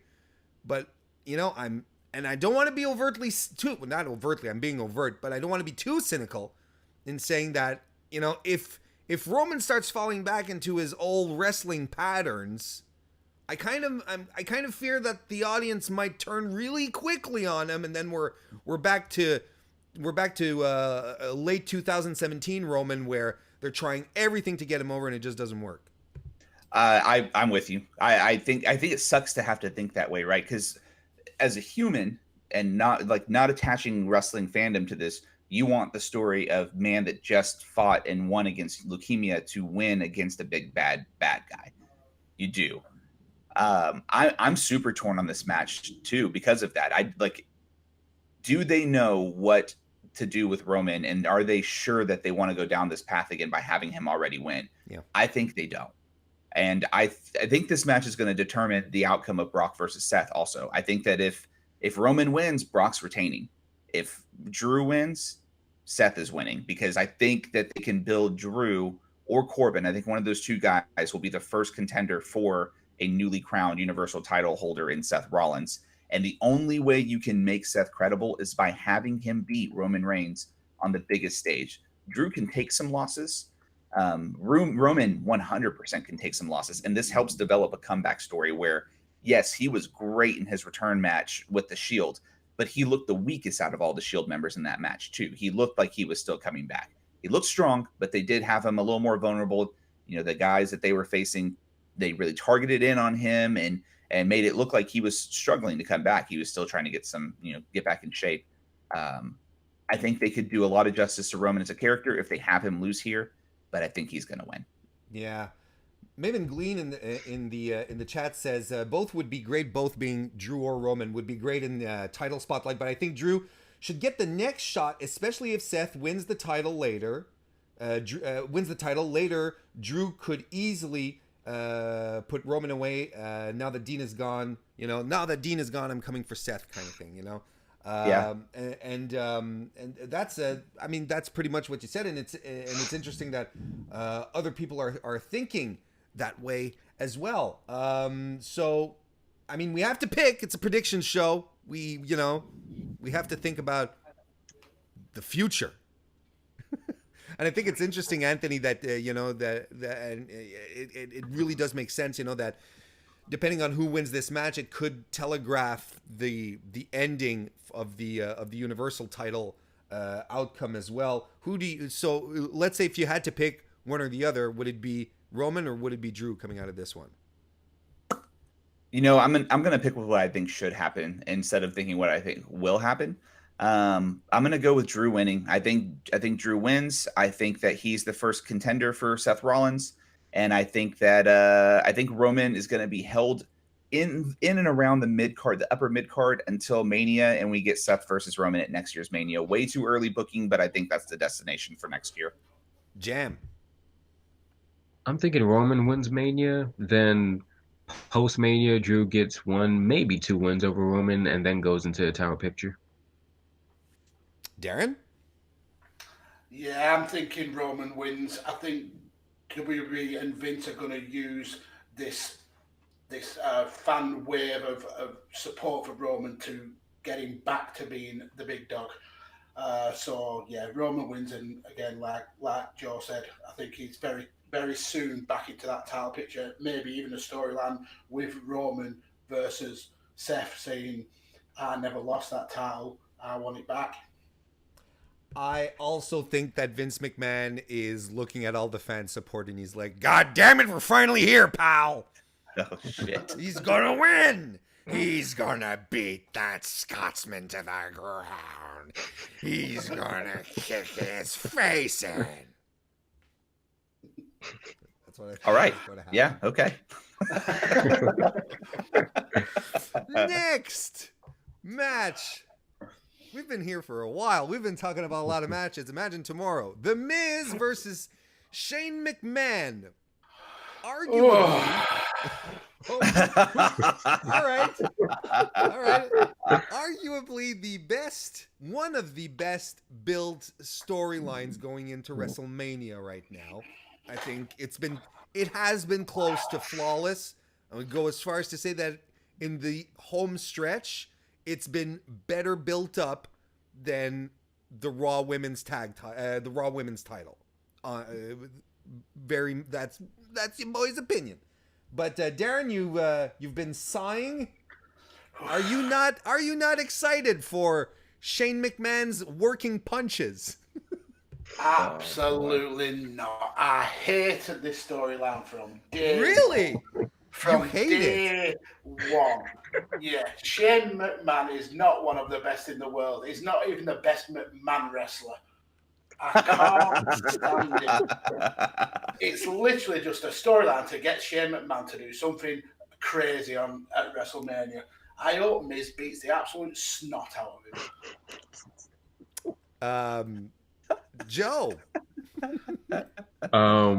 Well, in contrast, I actually like the storyline a little bit. I think it's going to be fun to see Miz beat the Snide Shane, but this might be a hot take, but I think Shane comes out on top just because he just turned heel. I think it kind of negates the heel turn if he wins. I'm sorry, if he loses after just making like a drastic character change. I feel like if you're going to build up a new character like that, you add some prestige to him, and if you were to just have him lose like he always lost as a babyface, then what's the point? So I think maybe he gets some type of help to beat the Miz. I don't know where that help could come from, who it could Well, come from, he's but I think that could come from. he's he's gonna need help because the Miz defeated 3 guys on SmackDown all by himself. Like, this is what I hate. This is what I hate about this final match that they did on Tuesday. Is there, like, right now there is no conceivable reason for the Miz to not defeat Shane. Shane is one guy. And Miz defeated 3 guys all by himself. One of them being Killian Dane, who was like, 1.7 times his size, right? So on that end, it kind of bugs me. We're gonna get to you, Anthony, but I'm just gonna lead in with this. I'm gonna be a little more cynical. I think the Miz is going to win, but not because of storyline purposes or whatever. I think it's just because Miz and Mrs. is starting back up, and they're going to want him to look strong, which is one of the reasons I think they want him as a babyface right now. Man, I'm feeling a lot of gimmick infringement here, so I hope that both Mags and Warren look in your Twitter inboxes. You will be getting cease and desist letters. Again? So just so you know, I'll make a shirt and everything. You guys can sell lots of them on ProWrestlingTees.com. Anyway, first of all, Mags, I want you to look at me and tell me, how dare you doubt that Shane McMahon is the best in the world? He was crowned the best in the world in the kingdom of Saudi Arabia, and that is where great wrestlers come from. You need to understand that you're wrong here, sir. I like this story. I do. I shouldn't, because typically these are the storylines that I hate. But I'm a big fan of it. I'm a big fan of this. It's fine. It gives Miz something interesting. I hate that Miz is not a heel because he's so good as a heel, but I like him as a face. So it's fine. We haven't seen Shane heel in a long time. Him calling his dad Potato Face, I think, is hilarious. It's the most 1950s, insult. It's like, oh, you damn potato face. Get over here, Potato Face, and buy me a Coke. It's fine. I think it's great. Also, he's right. His dad has a bit of a potato face. Miz is going to beat the snot out of him, but Miz is going to pick up the win because Shane is going to do his WrestleMania trademarked moment where he just jumps off of, I don't know, like somebody or something. He's going to jump off something high, try to do an elbow. Miz will get out of the way. He goes through the announce table. Miz rolls him in, gives him a skull-crushing finale, and wins. And Miz and the Missus has a nice clip, like Warren said. That was the angle I was going to play, and I agree with it. That'll be a nice moment for whatever fucking channel that show is on. There's actually something I gotta add to that right there. Like, I've been thinking about this for a minute. Does Shane still do a dive as a heel? Is that too much of a babyface thing? No, that's a good point. We're all stunned into silence. Oh, I don't think it matters if he's face or heel. He's Shane McMahon at WrestleMania, and his job is to try to die. So he will. Yes, heel or face doesn't matter. The one part of the storyline which I have found a little bit interesting is the dynamic between the Miz and his father, who's got the acting chops of a wooden board. Of a potato! He shows absolutely no love or concern for his son. And then we've got Shane McMahon, who's actually trying to kill himself to get the love of his dad. So there is that interest about it. Well, who do you think is going to win, Darren, despite the fact that you hate everything about this?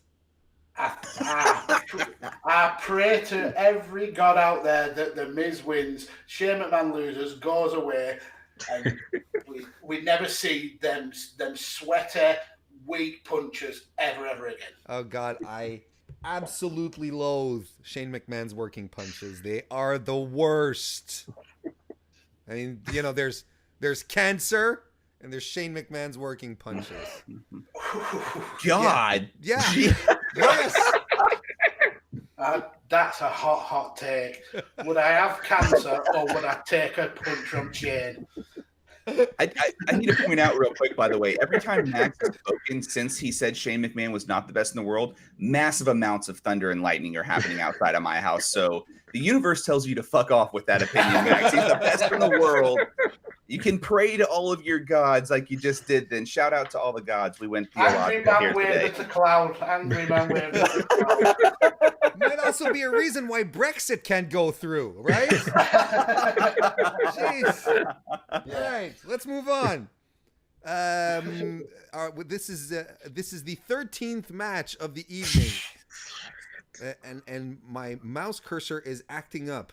Why? It's exhausted. Please retire your mouse cursor. It's done with WrestleMania. I guess. Oh, there we go. Triple H versus Batista. Worlds collide. Former allies, now foes. Former allies who were also foes, now foes again. Whatever.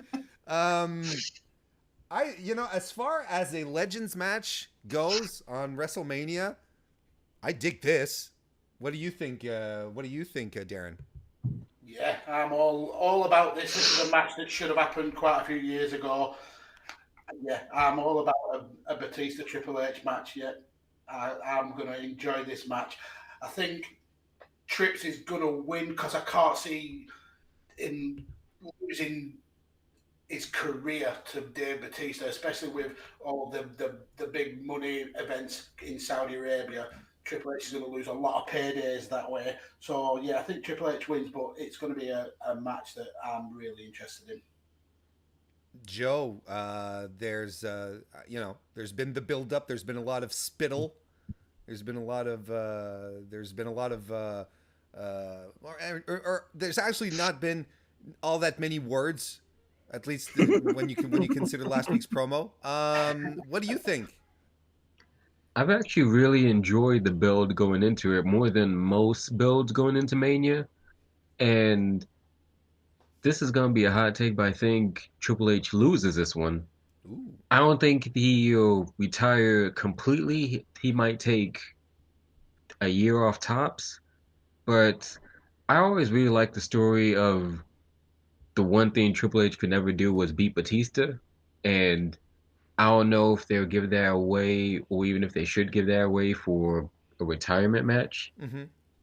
So maybe Triple H just takes the loss and then goes away for a year, then finds some convoluted way to get back in the ring a year from now at next year's Mania. Right, it's pro wrestling, right? I mean, they found, there's a brand split. I don't know if you guys know. There's a brand split, but then recently it's been like, oh, the SmackDown's on Raw, and despite the fact that and Raw's on SmackDown, despite the fact that it's only supposed to happen once a year at Survivor Series, the only moment. Anthony,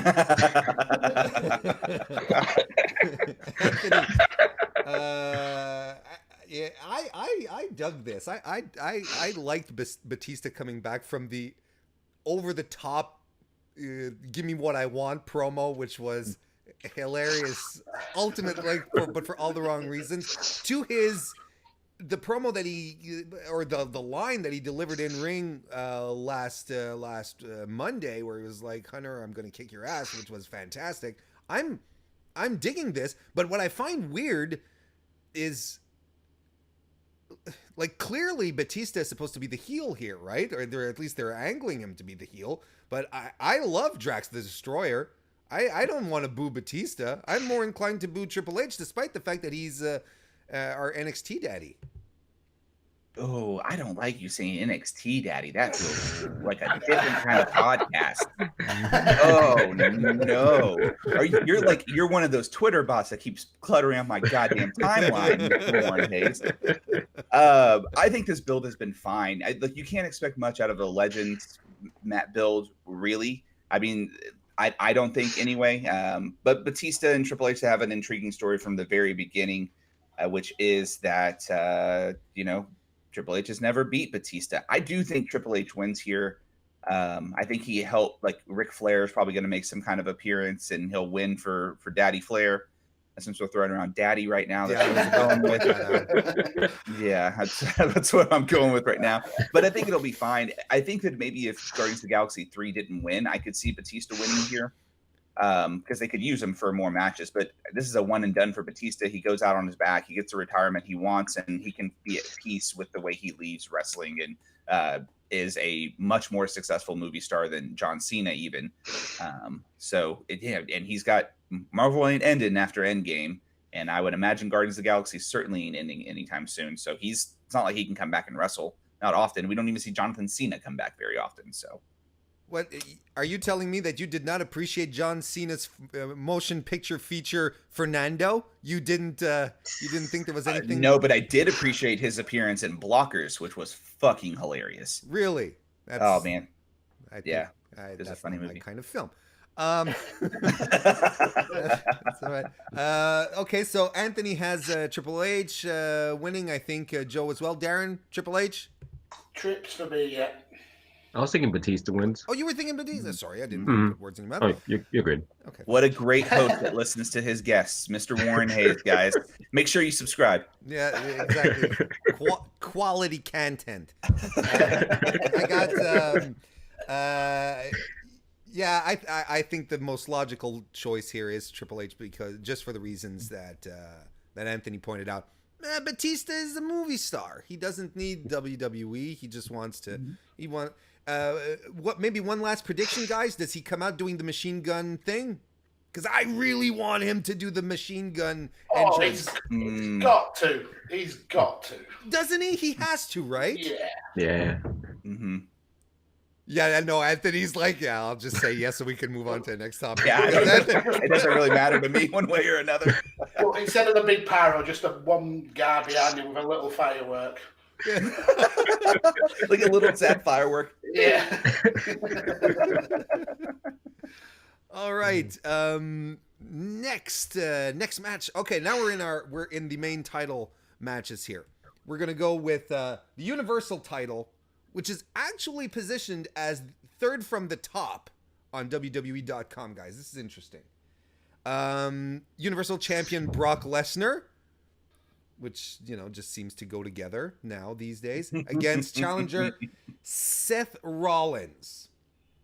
This one has been on everyone's mind for a while. It's been built as good as you can build it with a guy who shows up every 4 weeks.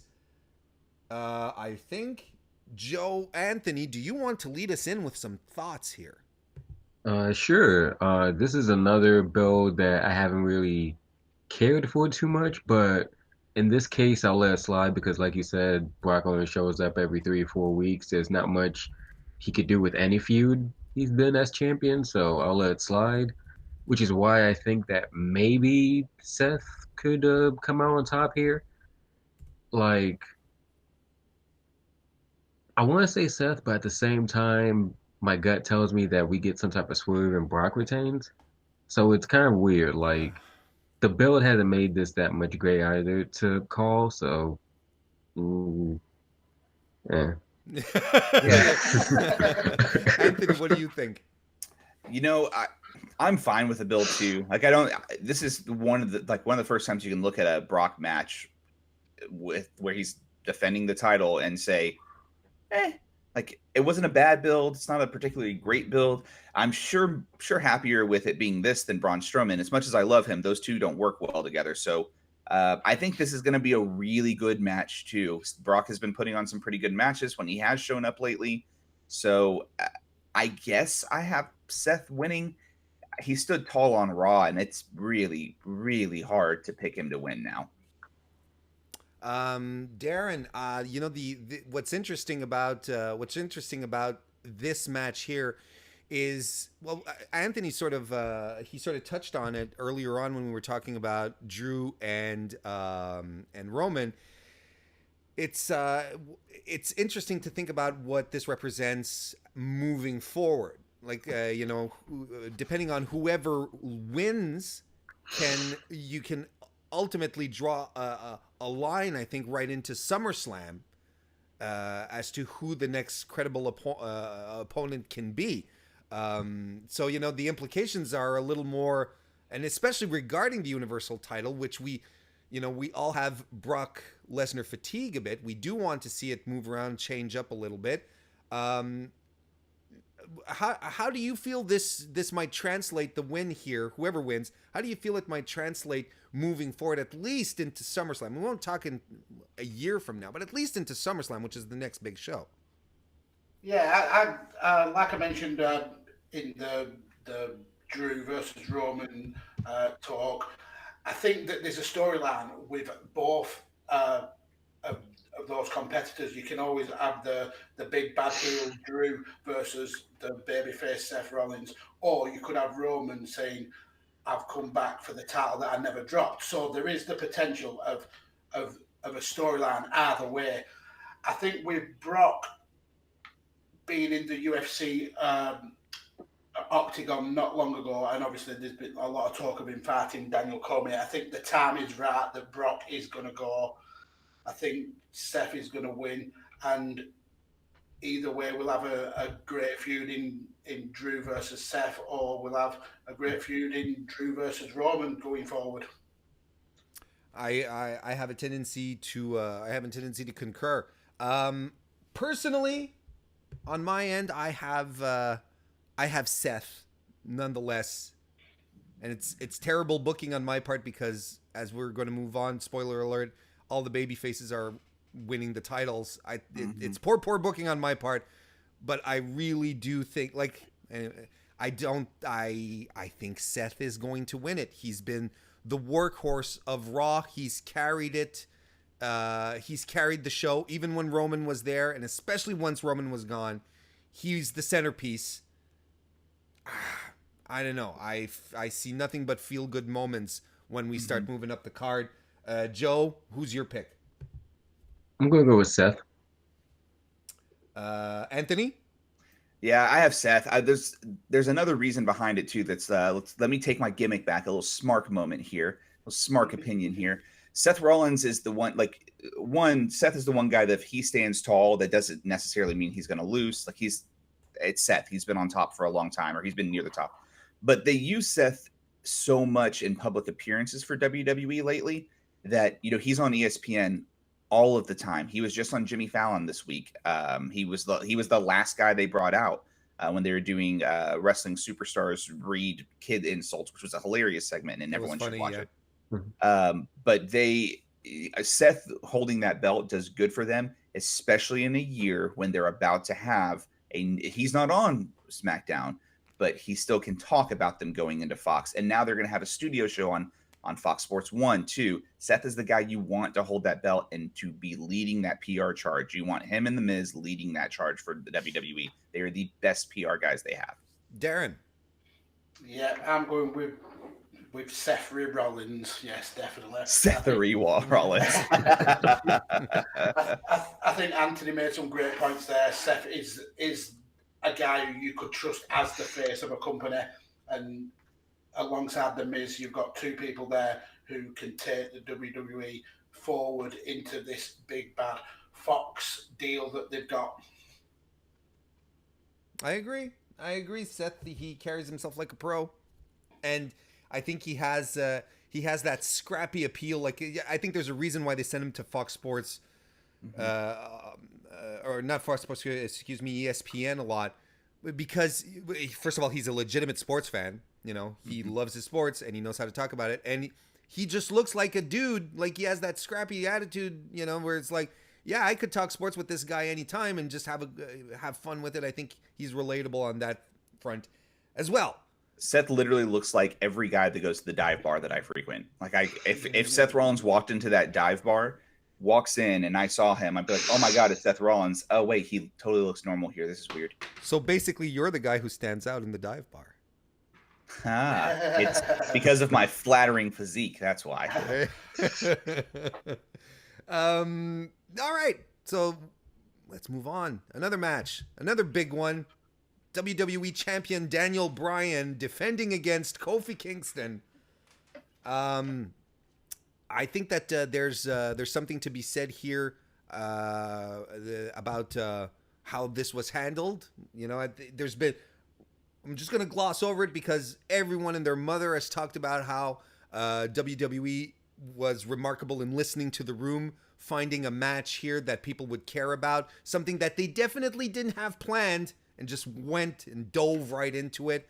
And now we have a legitimately emotional match where fans are invested. And isn't that what you want from your WrestleMania matches, Anthony? You know, it is. And when you can say a lot of bad things about WWE, but when they listen to the room and they present stories like this, there is no one in wrestling better than booking this kind of story, in my opinion. And for the first time, they've booked themselves in. I don't think Kofi has to win here for you to get a great story out of it. You can actually go either way, and I think you can justify it. The better moment is Kofi winning, but there's a great moment also with Daniel Bryan just being an evil vegan, like, wrestling lord, going on and dominating this division until the next contender comes around. So I think it's good for them. But the story's awesome. Kofi is great on the mic. You believe him. You love Kofi Kingston, and it's hard not to. And he deserves it. They told a great story with this. Once they did him losing at Fastlane, and he lost at Fastlane, or was it Elimination Chamber, wherever he lost against Daniel Bryan. Once he lost that match, I immediately thought, man, this is going to be a WrestleMania story. Like, you could feel it from the moment he was in there with Daniel Bryan. Fantastic build. Darren, give us some of your thoughts. The storyline for this has been absolutely amazing. But I do think that Front Yard Shitter is going to come away with the win. I think Kofi is not seen in WWE's as a world champion. I like the guy, I really do. I think he's an amazing talent, but I just don't see him as a world champion. So WWE have never had a tendency of having all the baby faces being champions coming out of WrestleMania. The money has always been in the babyface chasing the title. So I can't see all three faces winning the big belt. So I'm going with Daniel Bryan, Captain Planet, to win this match. I have a tendency to agree with you though. But if I were to pick one out of the three major titles here, the three major matches, if I were to pick one, it would for one heel to win. Mm-hmm. I'd keep it on Brock. That would be my choice because the Kofi story is way too organic. It's way too compelling. And in an era, and Joe Anthony, I'd like to get your thoughts on this, in an era where, or at least, an era, late 2018, you had the McMahons come out and say, we're listening to you. You guys are the authority. We're giving you what you want. Well, what we want is Kofi Kingston winning after being in the company for 11 years and constantly being overlooked. This is literally the match that they booked us for. I wouldn't be surprised that they swerve us, but I'd be mad because it's not the right story to tell. But if we're going forward and we have to pick and choose which baby faces should win here, well, I think Kofi's a shoo-in, don't you think, Joe? I think so. I feel like with all the tower matches, all the big tower matches, this is the one where the babyface needs to win the most. Most considering how much work has been put into the storyline, getting Kofi into this match, the journey that audiences have been on since the week before Elimination Chamber. Fans are wholly invested into this match, and they're dying to see Kofi come out as a winner. Now, with that said, doesn't necessarily need a long reign with the title. Like, I can see them doing he wins the title and then Tuesday night he loses it just 2 days later, and that would be perfectly fine. Like, people don't necessarily want Kofi reign, but they really they're clamoring for a Kofi win. And with a story with this much work put into this many layers put into this, like, Kofi, it's hard for me to imagine Kofi winning. And like you said, hard to imagine him losing. And like you said, Warren, if WWE is really listening to the fans, they really need to have Kofi win this. Yeah, absolutely. There's just something. Otherwise, there's a dichotomy. They're lying to our faces, which wouldn't be the first time. So let's chime in nice and clear here. I have Kofi going over. Anthony? I have Kofi going over. I want to talk to just real quickly hit on what Jam said, which, by the way, this Jam guy, love these opinions, buddy. I agree with you on so many things you say. But anyway, yeah, it's like, it's weird, or not what Jam said. Sorry, we talked about the baby faces and everything and them all going over. I think that we're in a different type of like moment for WWE here, where they've struggled losing some ratings. And then we have another promotion that's doing a show in Madison Square Garden tonight. And we have another promotion that has a billionaire backer where they probably need to have all the baby faces win. I think they need that. They need to have feel-good moments for their fans so that they can stay loyal. Because if WWE gives us what we want, that's where your loyalty lies. It's just how it is. They're the easiest to watch, the biggest company. But I have Kofi winning because of those reasons. He needs to. The company needs babyface champions. Good point, Darren.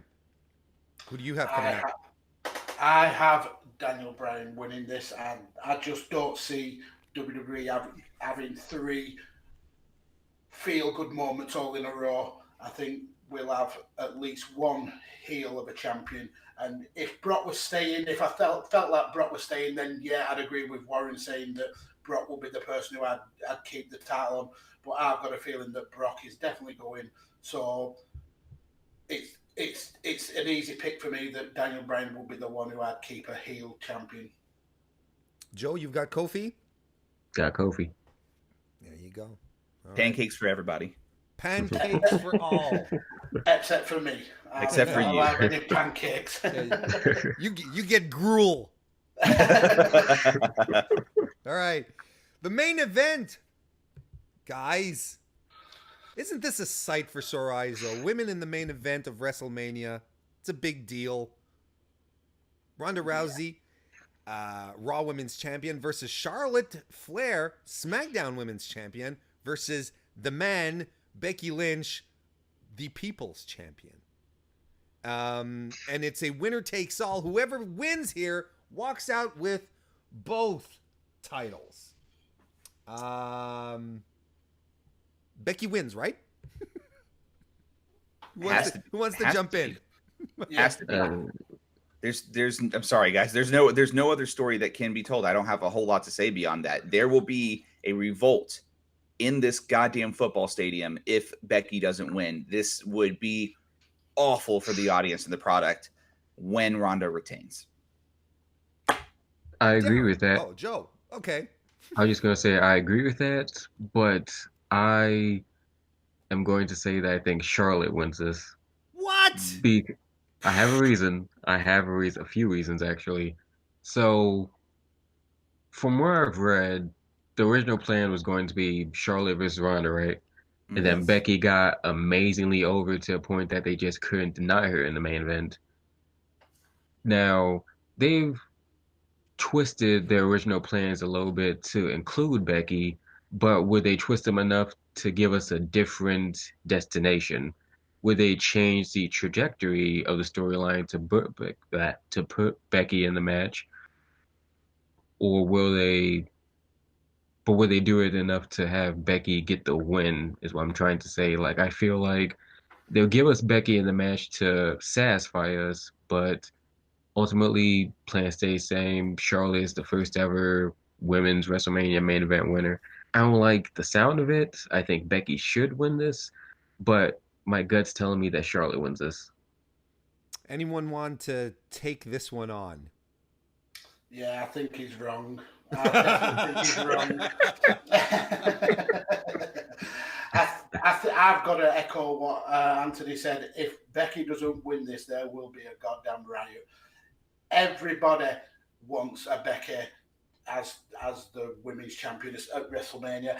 I've got a strange feeling that there's going to be some finagling to get a 4-horsewoman of wrestling style moment in there. So I don't quite know how we're going to keep a championship on Charlotte so all 4 ladies can hold the belt up high. But yeah, if anyone bar Becky wins this, there will be murders in that stadium. And if I could just add one more thing I forgot to mention. Another reason maybe it's the point that will convince us, Joe, because holy smokes. Talk about swimming up river. Go ahead. The thing is that I'm also getting bad flashbacks to Mania 32. Like going into that match, everybody thought it made so much sense for Sasha to win that match, and then Charlotte won the match to give her the accolade of first ever Raw Women's Champion. I'm seeing parallels here in that regard, and that's another reason why I think Charlotte wins this. I am not completely against Jam's opinion actually, because they just did what are those, the Chronicles? The Chronicle this week, it's Charlotte Flair. It's Charlotte Flair, and it's very emotional. She cries a whole lot. She talks about how much this moment means to her. Ric Flair opened WrestleCon and was already crying. I mean, Ric Flair crying doesn't matter. Ric Flair cries all the time. Take that. He's probably crying right now. Just for it's raining here in Texas, and he's upset about it probably. But I can actually see any of them winning. NXT last night made me think that maybe for some reason Baszler and the other horsewomen come out and hang out with Ronda as she holds both belts. Becky obviously makes the most sense to win, but Charlotte winning is WWE booking 100%. If there's an accolade to put on a woman, the first ever, it will go to Charlotte almost always. I have Becky, but I'm not firm on it. Charlotte is my backup. It's my backup pick depending on who I was talking to that day. I think, we like to we often like to consider the mainstream attention that WWE gets, and who they're able to round up and who they're able to get, which publications they're able to get on, get their eyes on the product, right?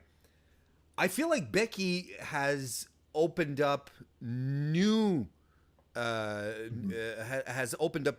opportunities for them, because she has been heading over to everywhere basically, outside of the usual ESPN, USA Today, all the usual outlets that WWE has access to, easy access to. She's been heading into other media outlets, and I think that they're recognizing this. I think they really do see and understand the groundswell of support, because it's not a top-down thing, it's a bottom-up thing. And I think that it's just, they're opening up to a different audience, because Becky Lynch is not a tall blonde that speaks very, I'm not taking anything away from Charlotte. She carries herself like a pro. If I managed a PR department for a huge company, I would die to get someone like Charlotte Flair going out and doing my media. She's amazing. But Becky is too, and on another level, and I think it's resonating with people a lot more because she is different, but not too different to be like, ugh. Like you wouldn't send Ruby Riott and people be like, oh, look at that tattooed, freaking switch the channel. She just speaks, she's so plain spoken and relatable. She has, it's that factor that Becky Lynch has always had that's carrying over into these PR scenarios, that it thing, that people still manage to cheer for her and be really, really excited to see her despite 12 months of cool down. And that created this uptick of support when she finally did get an opportunity. That's what Becky Lynch has. She connects in a way that just can't be taught. So, yeah, I want to speak to that really quickly too. And just a very quick note is Becky. The reason why she has these opportunities and why she's connecting with us, I think, is because despite her being in very good shape and her being an extremely good-looking woman, she still reminds you of someone that you probably know. You know what I mean? Like she makes corny jokes. Yeah, she feels relatable. It's like I know multiple women whose personalities and just people in general. Wait. You know multiple women? I know. You heard it here first. Breaking news. I'm learning things about you today, Anthony. But there's something about her that's just like, okay, this is someone that I've known at some point in my life, and I relate to her. I love her. Let her win things. Darren, do you want to? You reacted during Anthony's words? Yeah, I'd just like to just go back to Joe's point a little bit about the Charlotte versus Sasha moment. Now, yeah, that was an absolutely important moment in women's wrestling, but this is monumental, and the groundswell for this match totally overshadows the groundswell for that match. So I can't see past Becky winning this, because the the fan support behind her is like nothing we've seen before in WWE women's wrestling. And like the point that Anthony was making there, she is an everyman.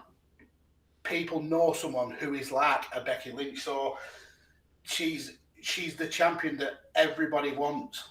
And I can't, as much as I love Charlotte, and I've said multiple times, and I'll wax lyrical all day about her, she has carried this division on her back for the last 4 to 5 years.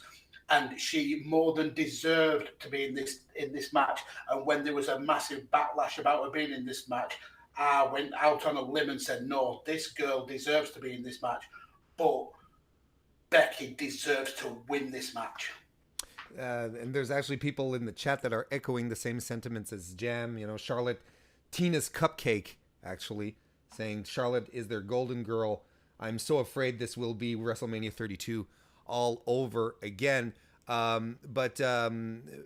It's interesting, and I'm going to lead into you on this one, Joe.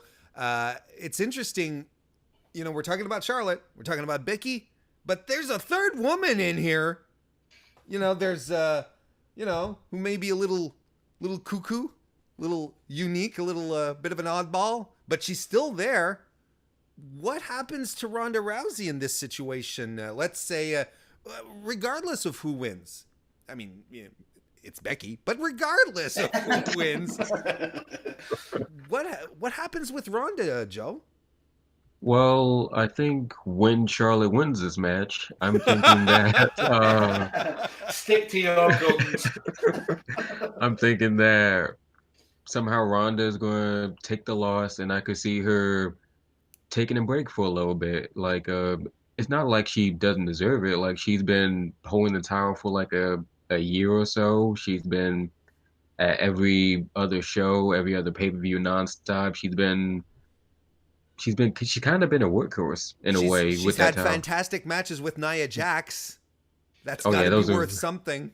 Those were 5-star matches Riot. across the board. And Ruby Riot, yes. Yes, you definitely need a day off after. You actually need a few months off after a match with Nia Jax.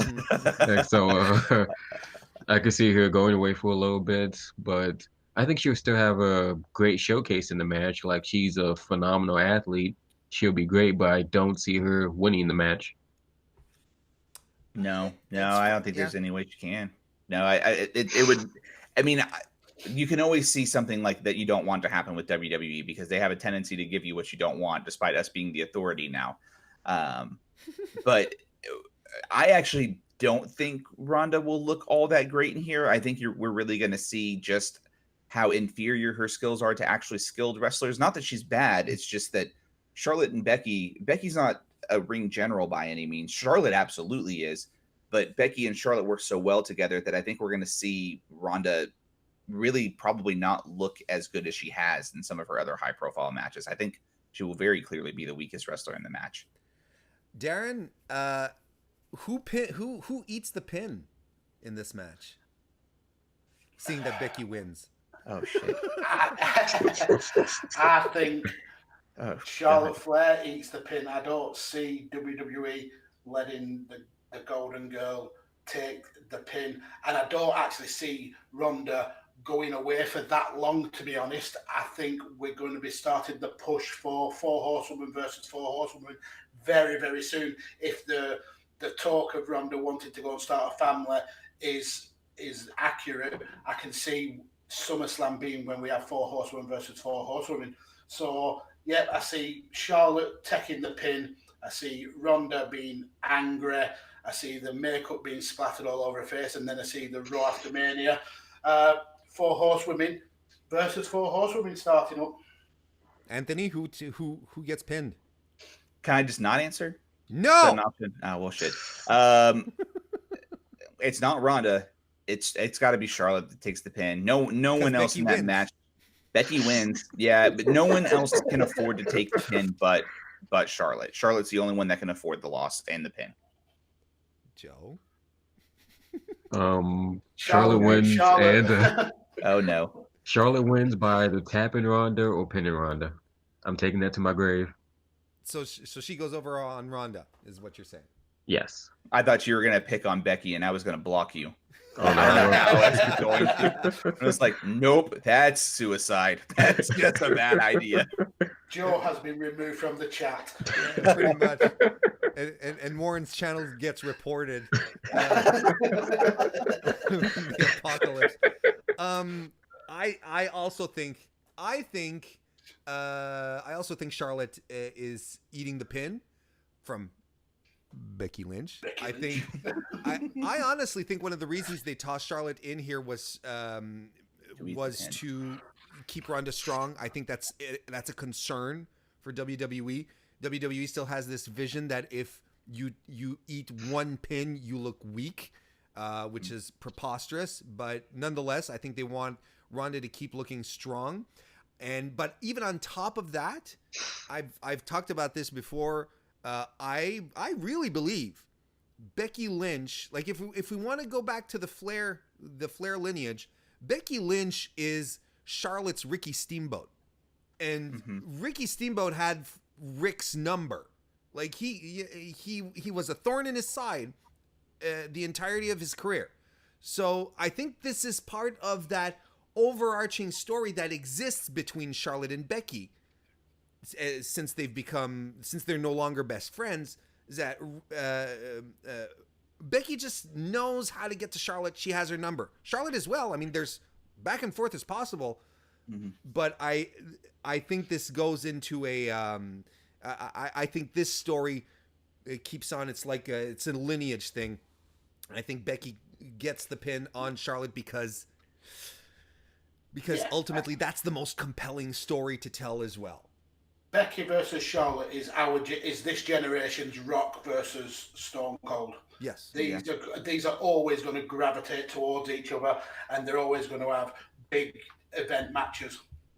I love that comparison, Warren. I love you saying that Becky is Charlotte Flair's Steamboat, because looking back at the saga with Charlotte and Sasha, I think they wanted Sasha to be that person, but for whatever reason, Sasha kind of fell flat after a while with the crowd, and she hasn't. Sasha's popular. I don't think she's ever been as popular as Becky Lynch has been for the last few months. So no, I don't think so either. And WWE has it in their mind that they want Charlotte's career to almost mimic Rick's. Like they want him, like she's going to win 17 titles. She's going to be the one that does it, and it's going to be that his blood. All of those rides on Space Mountain have produced the next great champion of all time. In Charlotte Flair, and it's a beautiful story to tell. And if you have Becky there to help tell that story, that's an all-time character. It's an all-time character arc for those two. I agree, and I think they're going to give Ronda a bit of a time off. I think Ronda needs to go cool down a bit. Yeah, like to her room. Are you sending her to her room? You're grounding her from her angry tweets. Go cool down, Ronda. You're very pissy, and your boyfriend's not very scary. He looks like a discount Braun Strowman. Oh, this is lit. Anthony's comment right there is exactly what wrestlers think about people like us when we do our predictions. We would never say that kind of thing to their face. Oh God, no. It's classic. No.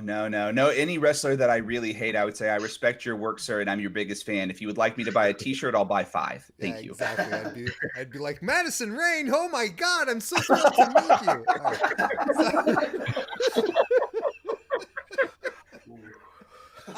you. So there we have it. We went through the card, guys. We got it done. It lasted just about as long as WrestleMania will, but it was a lot of fun to have all of you here. And I think quick thoughts. Shall we be sports entertained tomorrow, Joe? I think we shall be very sports entertained. There's going to be a lot of really fun moments, phenomenal matches. It's WrestleMania. It's the Super Bowl of wrestling. No matter how long it is, no matter how many times they may drop the ball during the night, it's still going to be WrestleMania. And WrestleMania is WrestleMania. It's going to have its moments. Darren. Yeah, as I said at the beginning of the stream, WrestleMania for me is about the moments, and there's the potential here for at least a dozen amazing moments. So turn your brain off, try and forget about the convoluted and almost non-existent storylines and just enjoy some quality wrestling. Anthony? Yeah, I'm looking at WrestleMania this year in a different light than I did before. Just a little cheap plug here. I did like a WrestleMania little fan preview of like different people that I've met, like Mags and Warren, and we did an audio episode where people said what this weekend as a whole means to them, and that's kind of made it easier since I edited and put out that episode to think maybe I won't love WrestleMania, but a lot of people do. And what's most important is just watching this and being sports entertained throughout it. And maybe you won't be sports entertained for 8 hours, but if you're sports entertained for most of the time, it's a successful show. And I think Mania is going to be a successful show and a very good one. Exactly. I echo those comments. You could sit down and say, oh, it's going to be 7 hours long. I just love wrestling. Yeah. I just love wrestling. Piss break matches exist for a reason. If you don't want to watch all 7 hours, don't watch the women's battle royale because it's probably not going to be good. Don't watch the one of the men's battle royale might be worth watching. There's matches in here that you can skip. Like you don't have, no one's telling you to sit down and stick a catheter in your arm and have someone shovel food into your mouth for you while you watch 8 hours of wrestling. You can walk away from the TV. That sounds like the dream, though, to be fair.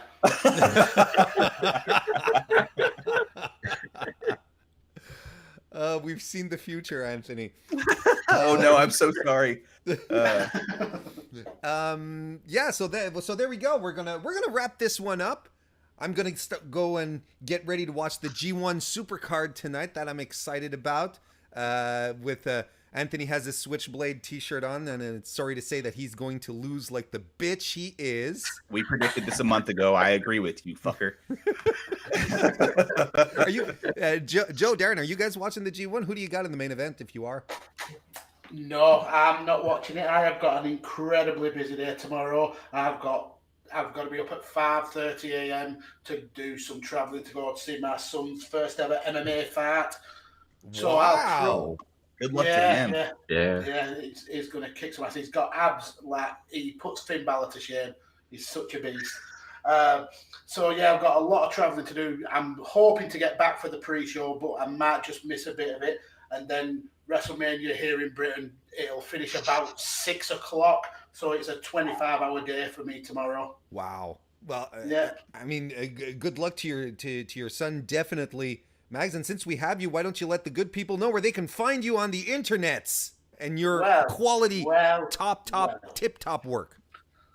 You can find me on Twitter at DEJKirby or search for Mags. That's usually how people find me. You can find my podcasts. I have 2 on the Visionaries Wrestling Network, one called Why We Watch, which I speak to podcasters and content creators about how they got into the world of wrestling, what they like about it, what they don't like about it. I've got a certain Mr. Warren Hayes lined up for an episode when he's not too busy. I've also spoke to Anthony there. So, yeah, that's a really fun show. I like delving into why people enjoy the wrestling, how we've all got to this same place where we're in love with wrestling. I also have a UFC podcast where me and my son, who's fighting tomorrow, break down the events and just do a little bit of a rundown. But I've also got a new podcast which dropped today, the debut episode. It's called Badlands, which is about Mount Rushmores of wrestling. Not just the classic Mount Rushmore of the greatest wrestlers, but different topics every week. Like I said, we're going to be having one about title belts, WrestleMania moments, musical gimmicks, hair, all kinds of fun subjects, and just a little bit of fun, because at the end of the day, wrestling is meant to be fun, and we can all be serious and discuss the finer points of it, but I just want to bring a bit of fun back to the community that I absolutely love. So, yeah, that's my podcast for you. Give them a listen. I love Why We Watch. I think you do fantastic work on that, Mags. I'm an avid listener. Go check out Darren's stuff. Joe, what about you? Where can we find you on social media and all your works? Well, if you want to find my tweets about country music, you can find my Twitter at whambamisjam.com. If you want to see my photographs, I'm a photographer on the side as well. It's whambamisjam. and I'm on Instagram.